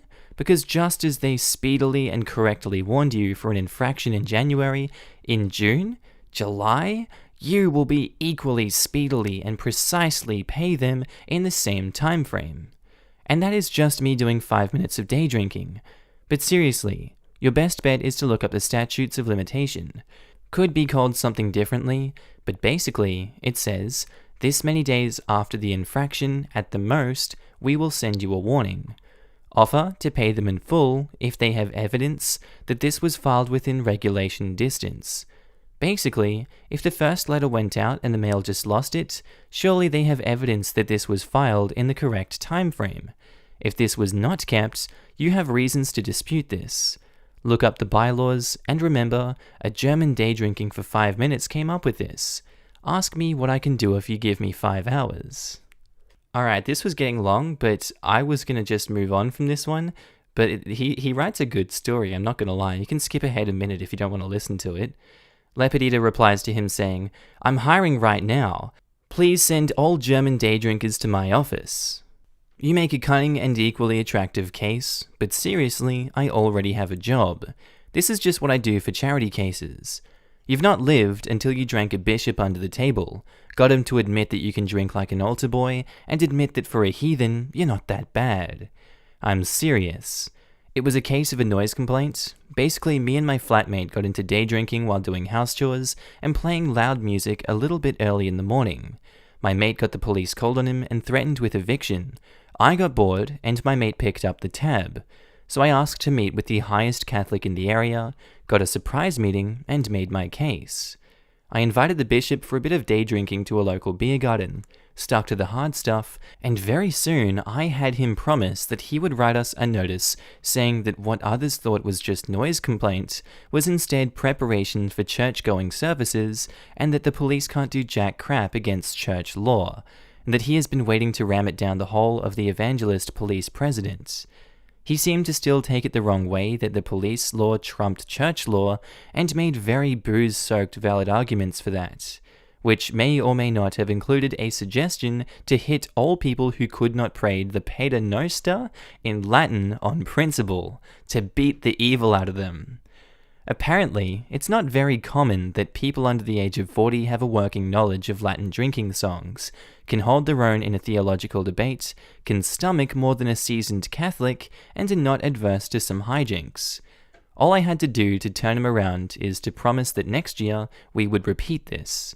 He could pick up the tab, and we would help him file this, according to all the arts, as necessary expenses for youth work.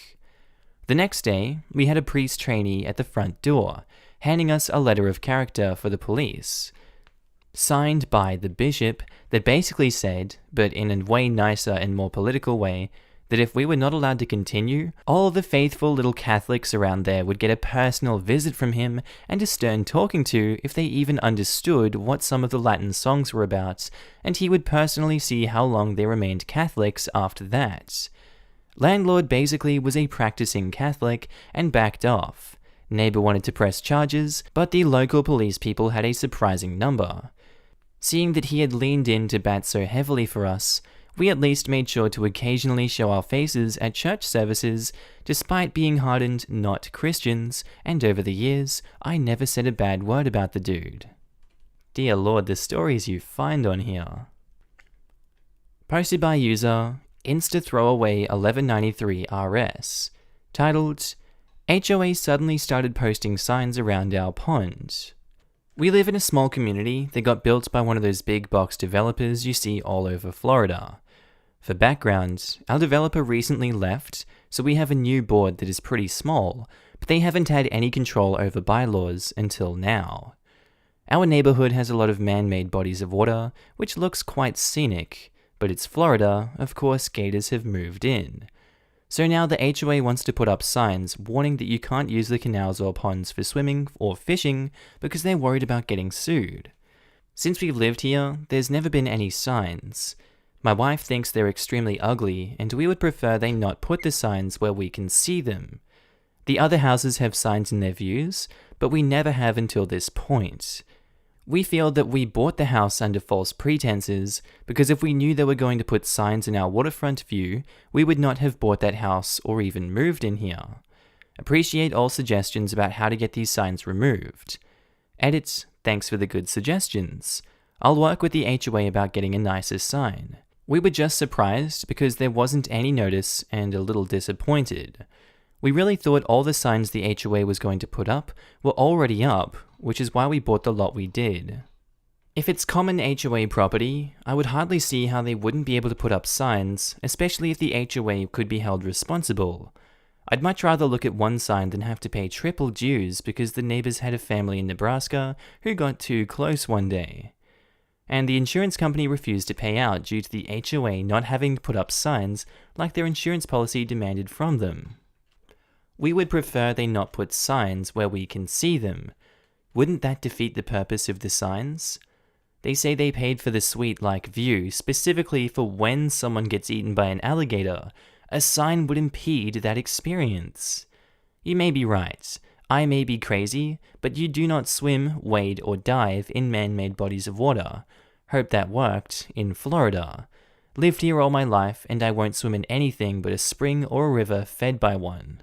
What's the difference between a spring and a man-made body of water when it comes to gators? We're moving to Florida, and I kind of just assumed we have to stay out of any water that's not the ocean or a pool. There is no difference. I was born in Florida, been here all my life, and it has been my experience that gators go and do as they please. I've seen them in creeks, rivers, water retention ponds, natural ponds, lakes, in the ocean, Gulf, and Atlantic. Hell, I even have a couple in my pool. Yup, in my pool. The fence was no deterrent at all, let alone the no trespassing sign. He walked right by it with not a care in the world. I went to school in Orlando for a year and a half, and hadn't heard that. Why do they not live in spring-fed water? Is it the temperature or something? At our orientation, they were extremely clear on two things. Stay out of pond, and if you go on a road trip, stay the hell away from the manzanilla trees. Oh, and don't sneak behind the dumpsters to make out. The fire ants live there. I think they were referring to how gross the water can be in man-made ponds, due to the water not being able to go anywhere and pretty much just stagnating. Gators will go pretty much anywhere and do pretty much anything they want, because are you going to tell them otherwise? What's wrong with manzanilla trees? My spelling is slightly off, turns out. I just went and looked them up to get a refresher on them. It's manchineel, from the Spanish for little apple of death. They're like Australian levels of dangerous. Hey, the whole tree and fruit are all highly poisonous. Eating the fruit can cause gastrointestinal blistering and illness. The sap will blister your skin and is thought to have tipped the arrows that killed Ponce de Leon. Even standing near one in a rain shower is dangerous, as the runoff can blister your skin. Ooh, lovely. Alright, let's get back to HOA. The HOA is minimizing its legal exposure, and by extension yours, as a dues-paying member. You probably can't make them take down the signs on the common areas without running for the board yourself. But it's also not really in your best interest to have them removed. Having the signs provides a good defense if some moron gets bit. See if you can find a better looking alternative. I would encourage you to work with them. Minnesota HOA says they won't permit me to cut down my tree. Arborist says the tree needs to come down, ASAP, because it is in dangerous condition. I made a mistake 3 years ago of buying a property in an HOA neighborhood. At the time, the regulations were relaxed, but a new board has taken over and they are nuts. Last year, after my neighbor cut down a tree and the HOA was mad about it, they made a new rule that to cut a tree down, you must get HOA permission. And if you remove a tree without HOA permission, you must pay the HOA the value of the tree. Love a bit of tree law. Basically, they consider the tree to be of value to the whole neighborhood, not just you. My problem is that I have a very mature tree, arborist said around 80 plus years, that has been struck by lightning. I brought out an arborist to assess it and see if it could be helped, and the arborist says it cannot be saved. They said it is in dangerous condition and should be removed immediately, and if I don't get it down before it starts to drop, it will do serious damage to my property or my neighbors. I informed the HOA of my plan to cut down the tree. They said no. They said they need proof that it's actually dangerous. I got a statement from the arborist, who also provided a diagram of its faults, and despite this, the HOA still says no. Someone on the board insists he knows trees, and mine is fine, and that the arborist is just looking to make bank by referring me to someone who will give them a cut of what I pay them to cut it down. I've gone to 4 meetings to plead my case, paid for a second arborist's opinion, and have gone directly to individual board members to persuade them. Nothing has worked. At this point, the tree is such a liability, I have made plans to have it removed beginning next week. I can't afford for it to come down. But my other concern is, the HOA claims if I take it down without permission, I owe them the value of the tree. I can't pay them tens of thousands of dollars just because they're unreasonable.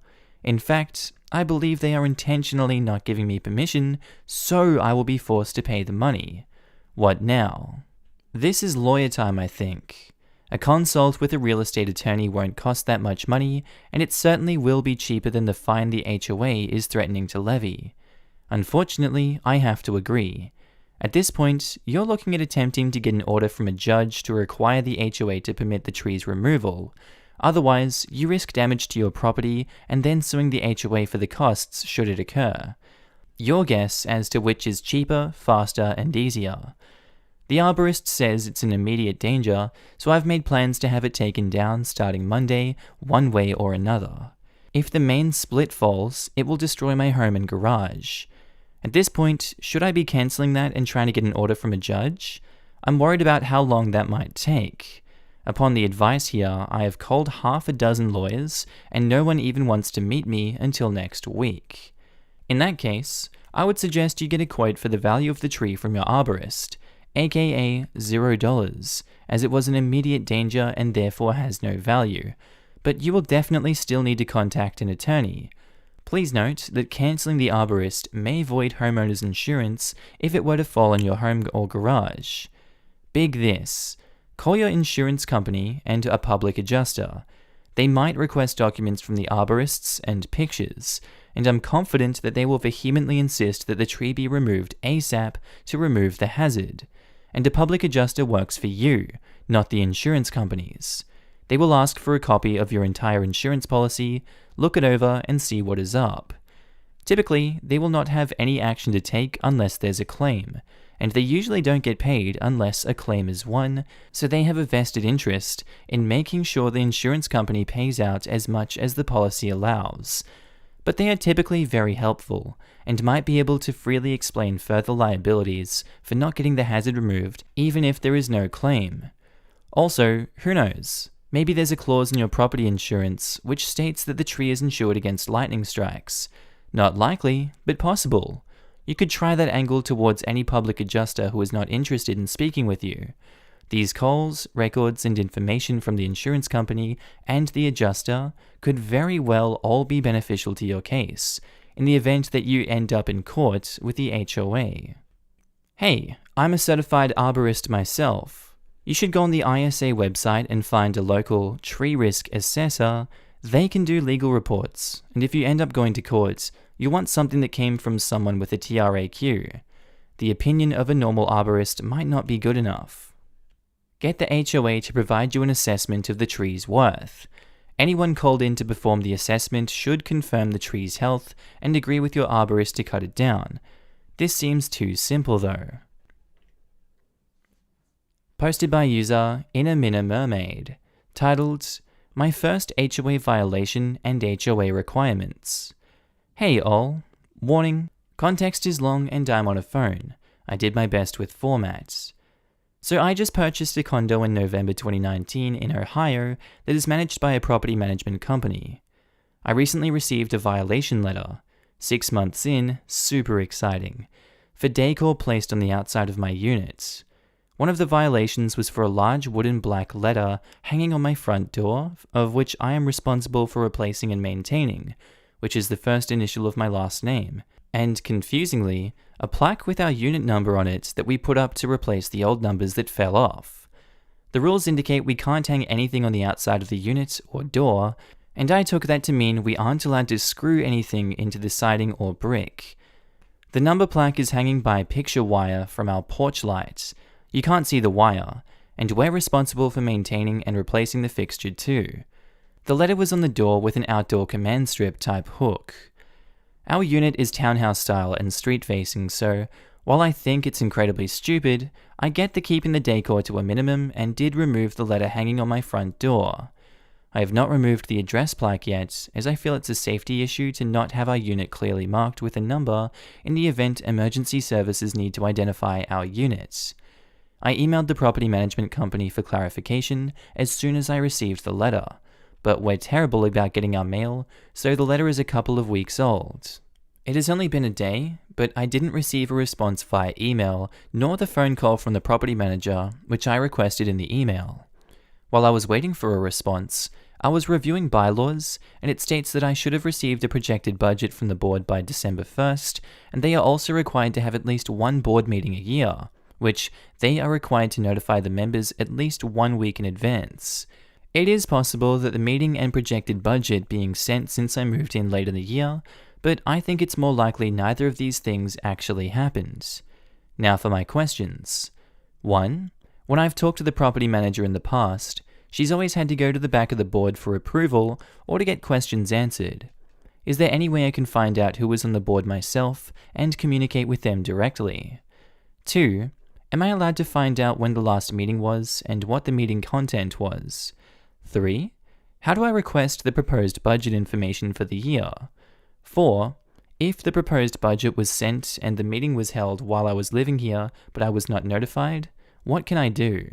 We aren't planning on living here forever, but I don't want to rock the boat too hard and make life miserable for however long we do live here, but I'm not going to let them walk all over me either. Thanks in advance. Unfortunately, people didn't like this post and they said, send a certified letter to the property management company requesting the documents. Expect them to make excuses about why they can't get them to you right away and then charge you a fee for them, which seems to be the sad reality of life in an HOA. Posted by user Anonymous Lots of Letters, titled, Am I the a-hole for going to the HOA to force my neighbor to take her frog statuette down? Recently, I, 35 female, my husband 34 male, and my daughter 6 female, started to walk because of coronavirus. We've been doing the same route every day, and it's about 2 miles, and there aren't a lot of cars, so it's a really good route. Recently, one of our neighbors put up a frog statuette up for display outside of their house. I find it really creepy, and so does my husband. My daughter hates it. She is absolutely terrified of it. Now she refuses to go on walks. Earlier today, I went to the house to ask them to move the statuette so it is no longer on display. I knocked on the door and a middle-aged man, maybe 55, opened the door. I told him the situation and he seemed sympathetic, but he said that he and his wife really like the display, so they won't be taking down that statuette. After that, I talked to my next-door neighbor. He is the vice president of the HOA, so I was wondering if he could force them to take the statuette down. He said that the statuette might be in violation of HOA bylaws. He went to look at it, and sure enough, it is. Now they're being forced to take down the statuette, and are being fined for violating the bylaws. My husband says that I took it too far. I see it differently. The statuette is destroying the aesthetics of the neighborhood, and is scaring the children. Am I the a-hole? TLDR, I got the HOA to take down my neighbor's statuette, which was scaring my child. Edits, a lot of people wanted to see a picture of the frog, so here is a link. He kinda just looks like a cute, chill frog. He maybe has some worms in that vial, but he's not doing anything wrong, is he? I'm gonna say yeah, OP is the a-hole for doing that and going to the HOA. HOAs are our arch nemesis, and we cannot allow them to exist. Imagine going to someone and be like, hey, I don't like their statue they got in front of their house. Grr, it makes me angry. Fine them hundreds of dollars and make them take it down. I don't like it, I'm offended. HOAs are evil. If you side with an HOA, you're the a-hole, OP. You're the a-hole. It was just a statue. Explain to your child not to be afraid of it. Info, can you post a picture too? I want to see the nightmare frog. Edits, I saw the frog. OP, you are still very much you're the a-hole. That frog isn't scary. Explain to your child that they don't need to be afraid of it and move on. Running to the HOA over every problem isn't a good way to handle issues. Hijacking the top comment to say in another comment, OP says the statue was just over a foot tall. A foot tall? How is that terrifying to a child? The statue was frightening the child because the kids pick up their parents' moods. The kids saw or sensed that the parents have a stick up their behinds about a silly, harmless lawn ornament, and so the kid hated the statue too. If the parents had said, oh look, what a funny frog statue, the kid would have loved it. OP's daughter is going to be that kid that cries when you compliment their drawing, because does that mean you didn't like any of the other ones I did? My inner child shudders at the memory. You're the a-hole. It's a statue, it's not scaring the children. It's scaring your one child, and rather than try to help her deal with that totally irrational fear, you forced them to take it down. This kind of bullcrap is why anyone with sense doesn't want to live in a neighborhood with an HOA. Posted by user Ethan Winfield, titled, Recourse, Stressful Living Conditions. My 24-year-old daughter and her boyfriend live in community with approximately 25 condos. They are in the upper corner unit, so they have one shared wall and a floor/ceiling situation. In the 2 years since they moved in, we've had around 15 complaints. At first, the neighbor complained directly to her via text. It got to be so stressful, she told him she's a tenant and please contact the homeowner. Many of the problems have been somewhat vague noise complaints. It's 2 of them and 2 indoor cats. They complained that someone was showering at 11 p.m. They complained that they could hear the water leaking. They didn't hear it until she had a plumber come out, so it must be her fault. We had to provide statements from the plumber, and the HOA got an independent plumber who also confirmed there was no leak anywhere. They complained the cats were running around at 9 p.m.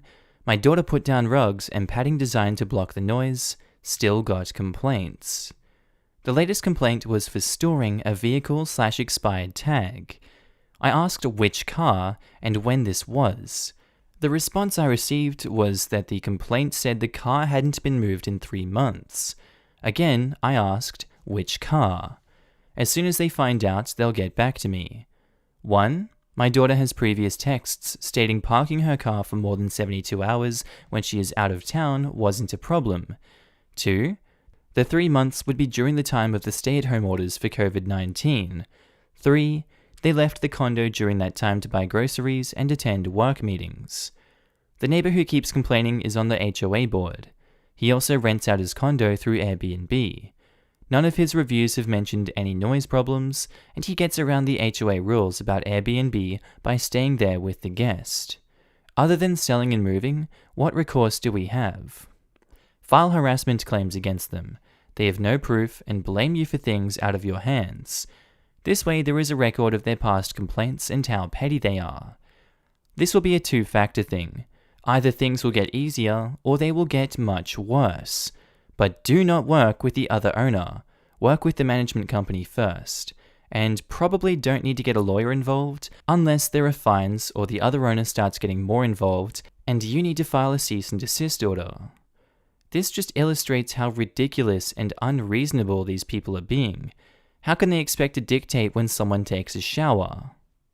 Hate to say it, but you can shower at 11 p.m. as long as you aren't singing an opera.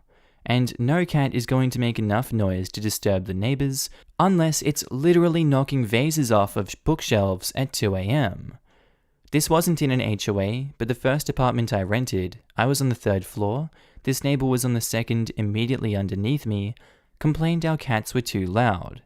She filed a complaint that made the management come inspect to make sure we didn't get a dog or moving furniture. This place didn't have rules against dogs and cats, just the number you could have and a monthly pet fee. She eventually started harassing us, and the manager actually ended up feeling bad for us and tried to get her to be reasonable that she was no longer allowed to contact us. She was banging on our door at all hours and texting us to keep quiet. The final straw that made management allow us to just switch apartments because she was just crazy was when the 2.5-pound 3-month-old kitten was playing with a hat at 2 a.m. And she thought banging on her flooring under the bedroom was a reasonable action, and we filed a noise complaint on her, along with the harassment that was documented. This was the 4th by my count person who lived in that unit, and none of the previous ones complained. Previous to her, we had a 10-pound ragdoll, and after she moved in, we got a tiny 8-week tabby. The week we moved, she called the cops on children who were playing supervised on the playground at 5 p.m. that was next to our building. The entire community got an email stating that quiet hours were after 10 p.m. and that children were allowed to play on the playground as they also live here. She was a complete psycho, to the point I fear she'd drive around the complex to find my vehicle, an alien green Kia Soul, very recognizable, and harass us more. Unfortunately, this is one of the risks of living in an HOA/condo, or crazy town as I like to call them. HOAs and condos seem to be a breeding ground for crazy people. Send a certified letter to the property manager saying that you want this to stop and that your tenant is not making any noise or violating any bylaws, rules, or CC&Rs. Tell the property manager that if your tenant continues to be harassed by this person, you will seek legal counsel and be prepared to follow up. Posted by user Scrotties15, titled, Flooring Dispute, Is This Worth Pursuing Legally? We recently submitted an application to get our floors done. Our flooring of choice has an IIC rating of 66 and an STC rating of 68. Our application was denied because our HOA's Architectural Committee says the IIC rating needs to be 72 or higher. When I looked in the CC&Rs, there is no mention of a specific IIC requirements. There is only verbiage on having a sound transmission rating greater than or equal to that of cushion floor tile or carpeting over a heavy-duty foam pad having thickness of at least 1/2 inch. From what I've found online about IIC and STC, we have a superior sound transmission rating and a very high IIC rating. When I brought this up to our community manager and mentioned that there is no specific IIC requirement, she told me that the board believes that the 72 IIRC rating will meet the requirements. I do not agree that their belief is enough to reject our flooring. Is this worth pursuing legally? Nope.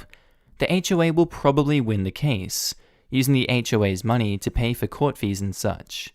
Source: President of an HOA. New this year and found out how HOAs have absolute power over everything and how corrupt it is.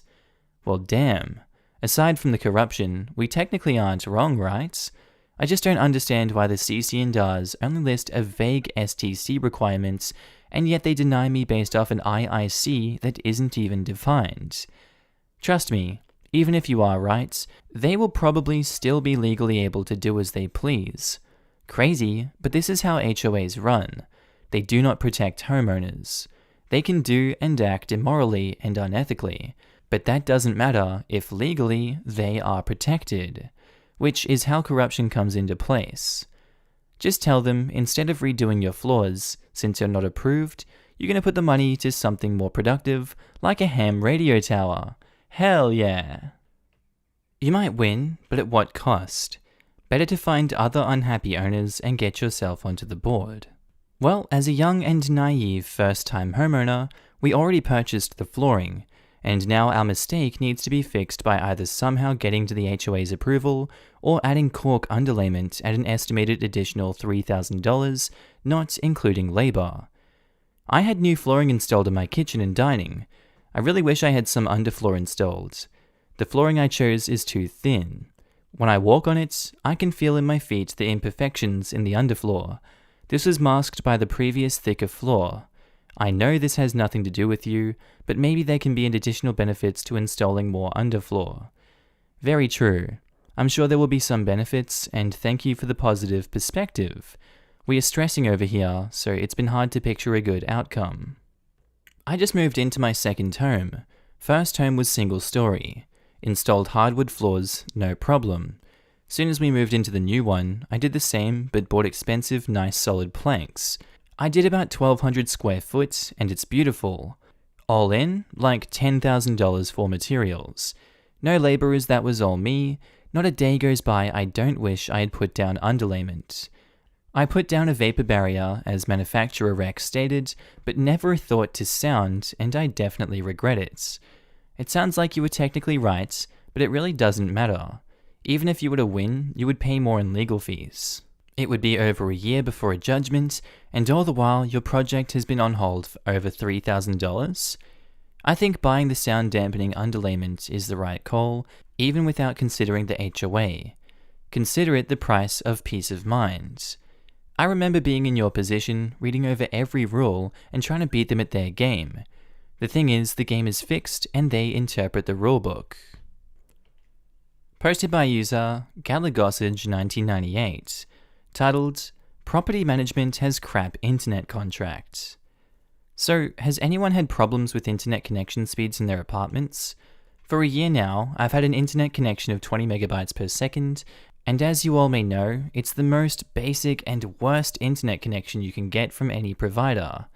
I tried going to Xfinity to have them upgrade it, but they say that the contract that the property management company has with them is fixed, and therefore can't upgrade my connection at all.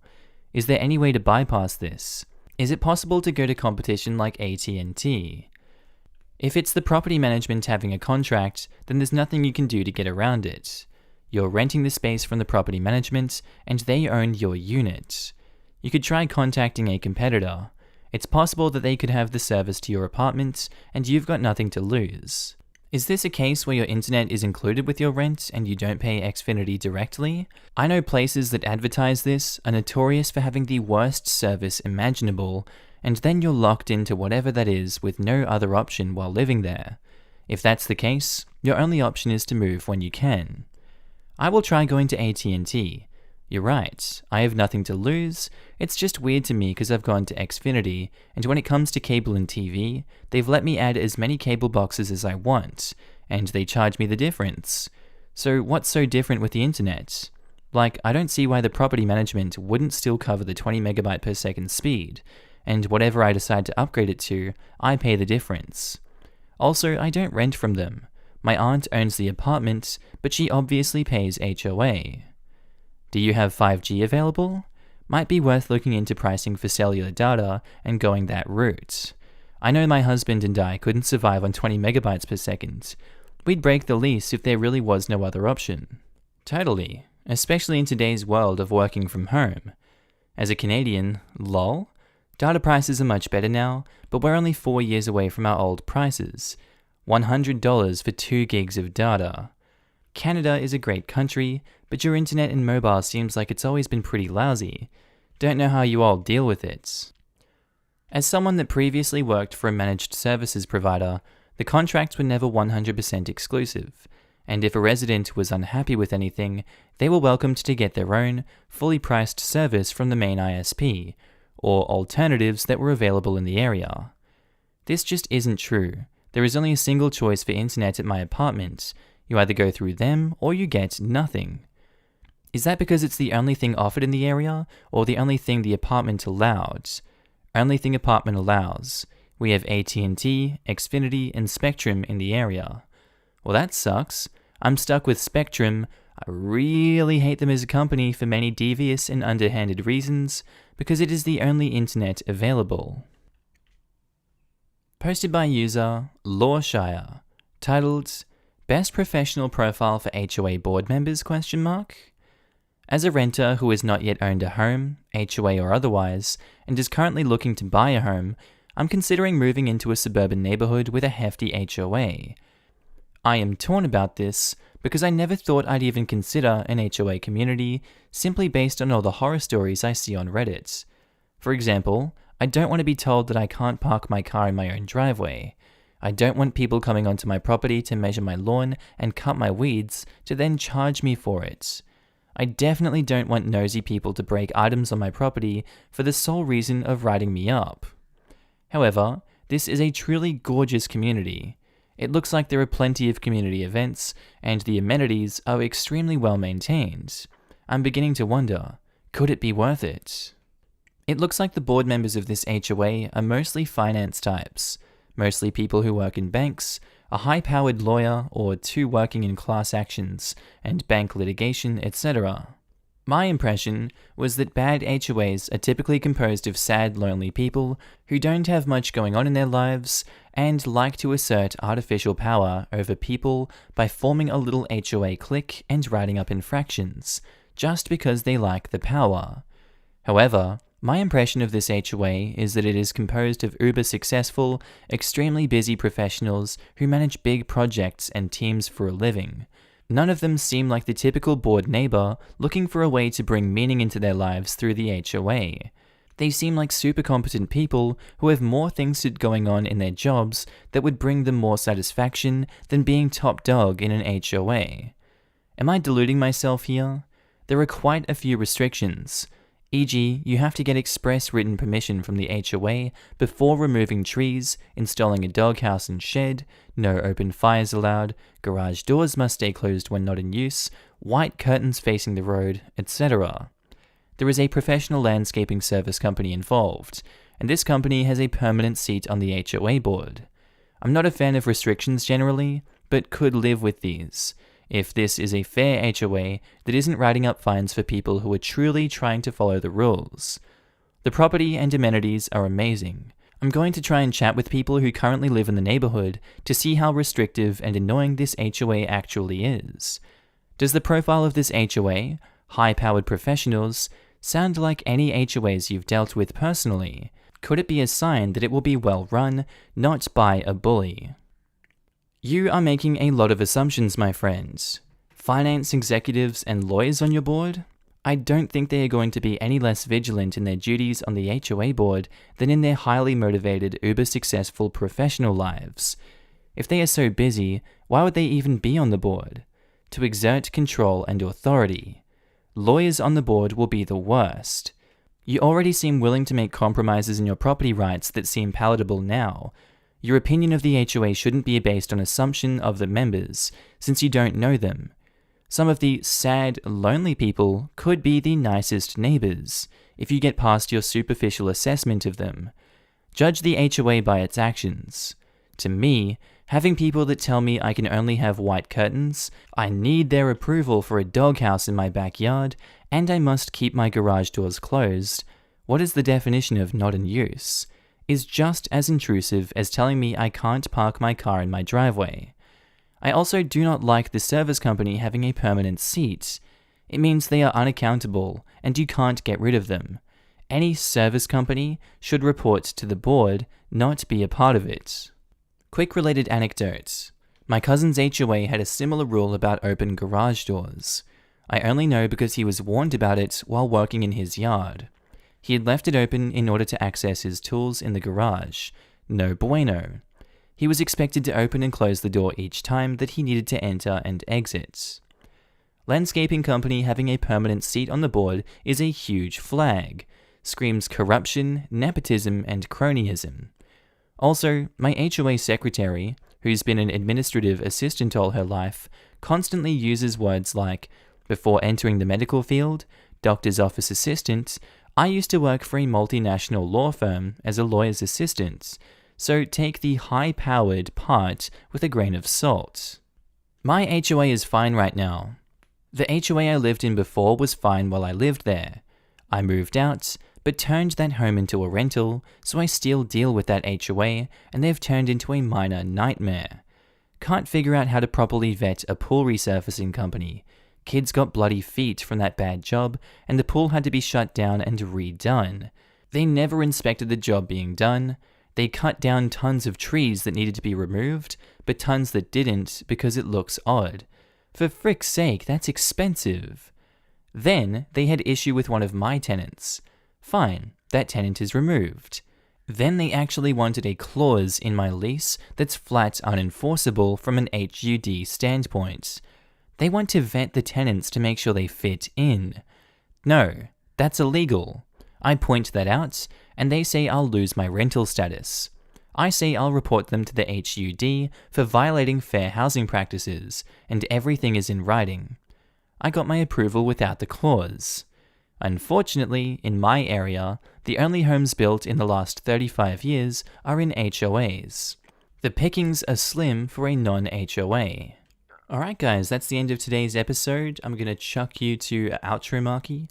Hope you guys have a good day-night sleep, whatever you're up to, and I'll see you in the next episode. Alright guys, that's all for today's video. I hope you enjoyed this one today. Tell me what you thought of it down in the comments below. If you're not subscribed to the channel, I would love you to subscribe because I love your face and I love seeing you here every single day that you are here in this video. I don't know what else to say today, guys. I hope you enjoyed the content. I do have a second channel that's called Markee 2. Link should be up on the screen somewhere here if you don't have adblock installed. If you don't know where to find the channel, you can go to my main page. Just click on the Markee face and it should be on the right, somewhere there, or on channels if you're on phone. Hope you guys have a good one. I'll see you in the next one. Bye.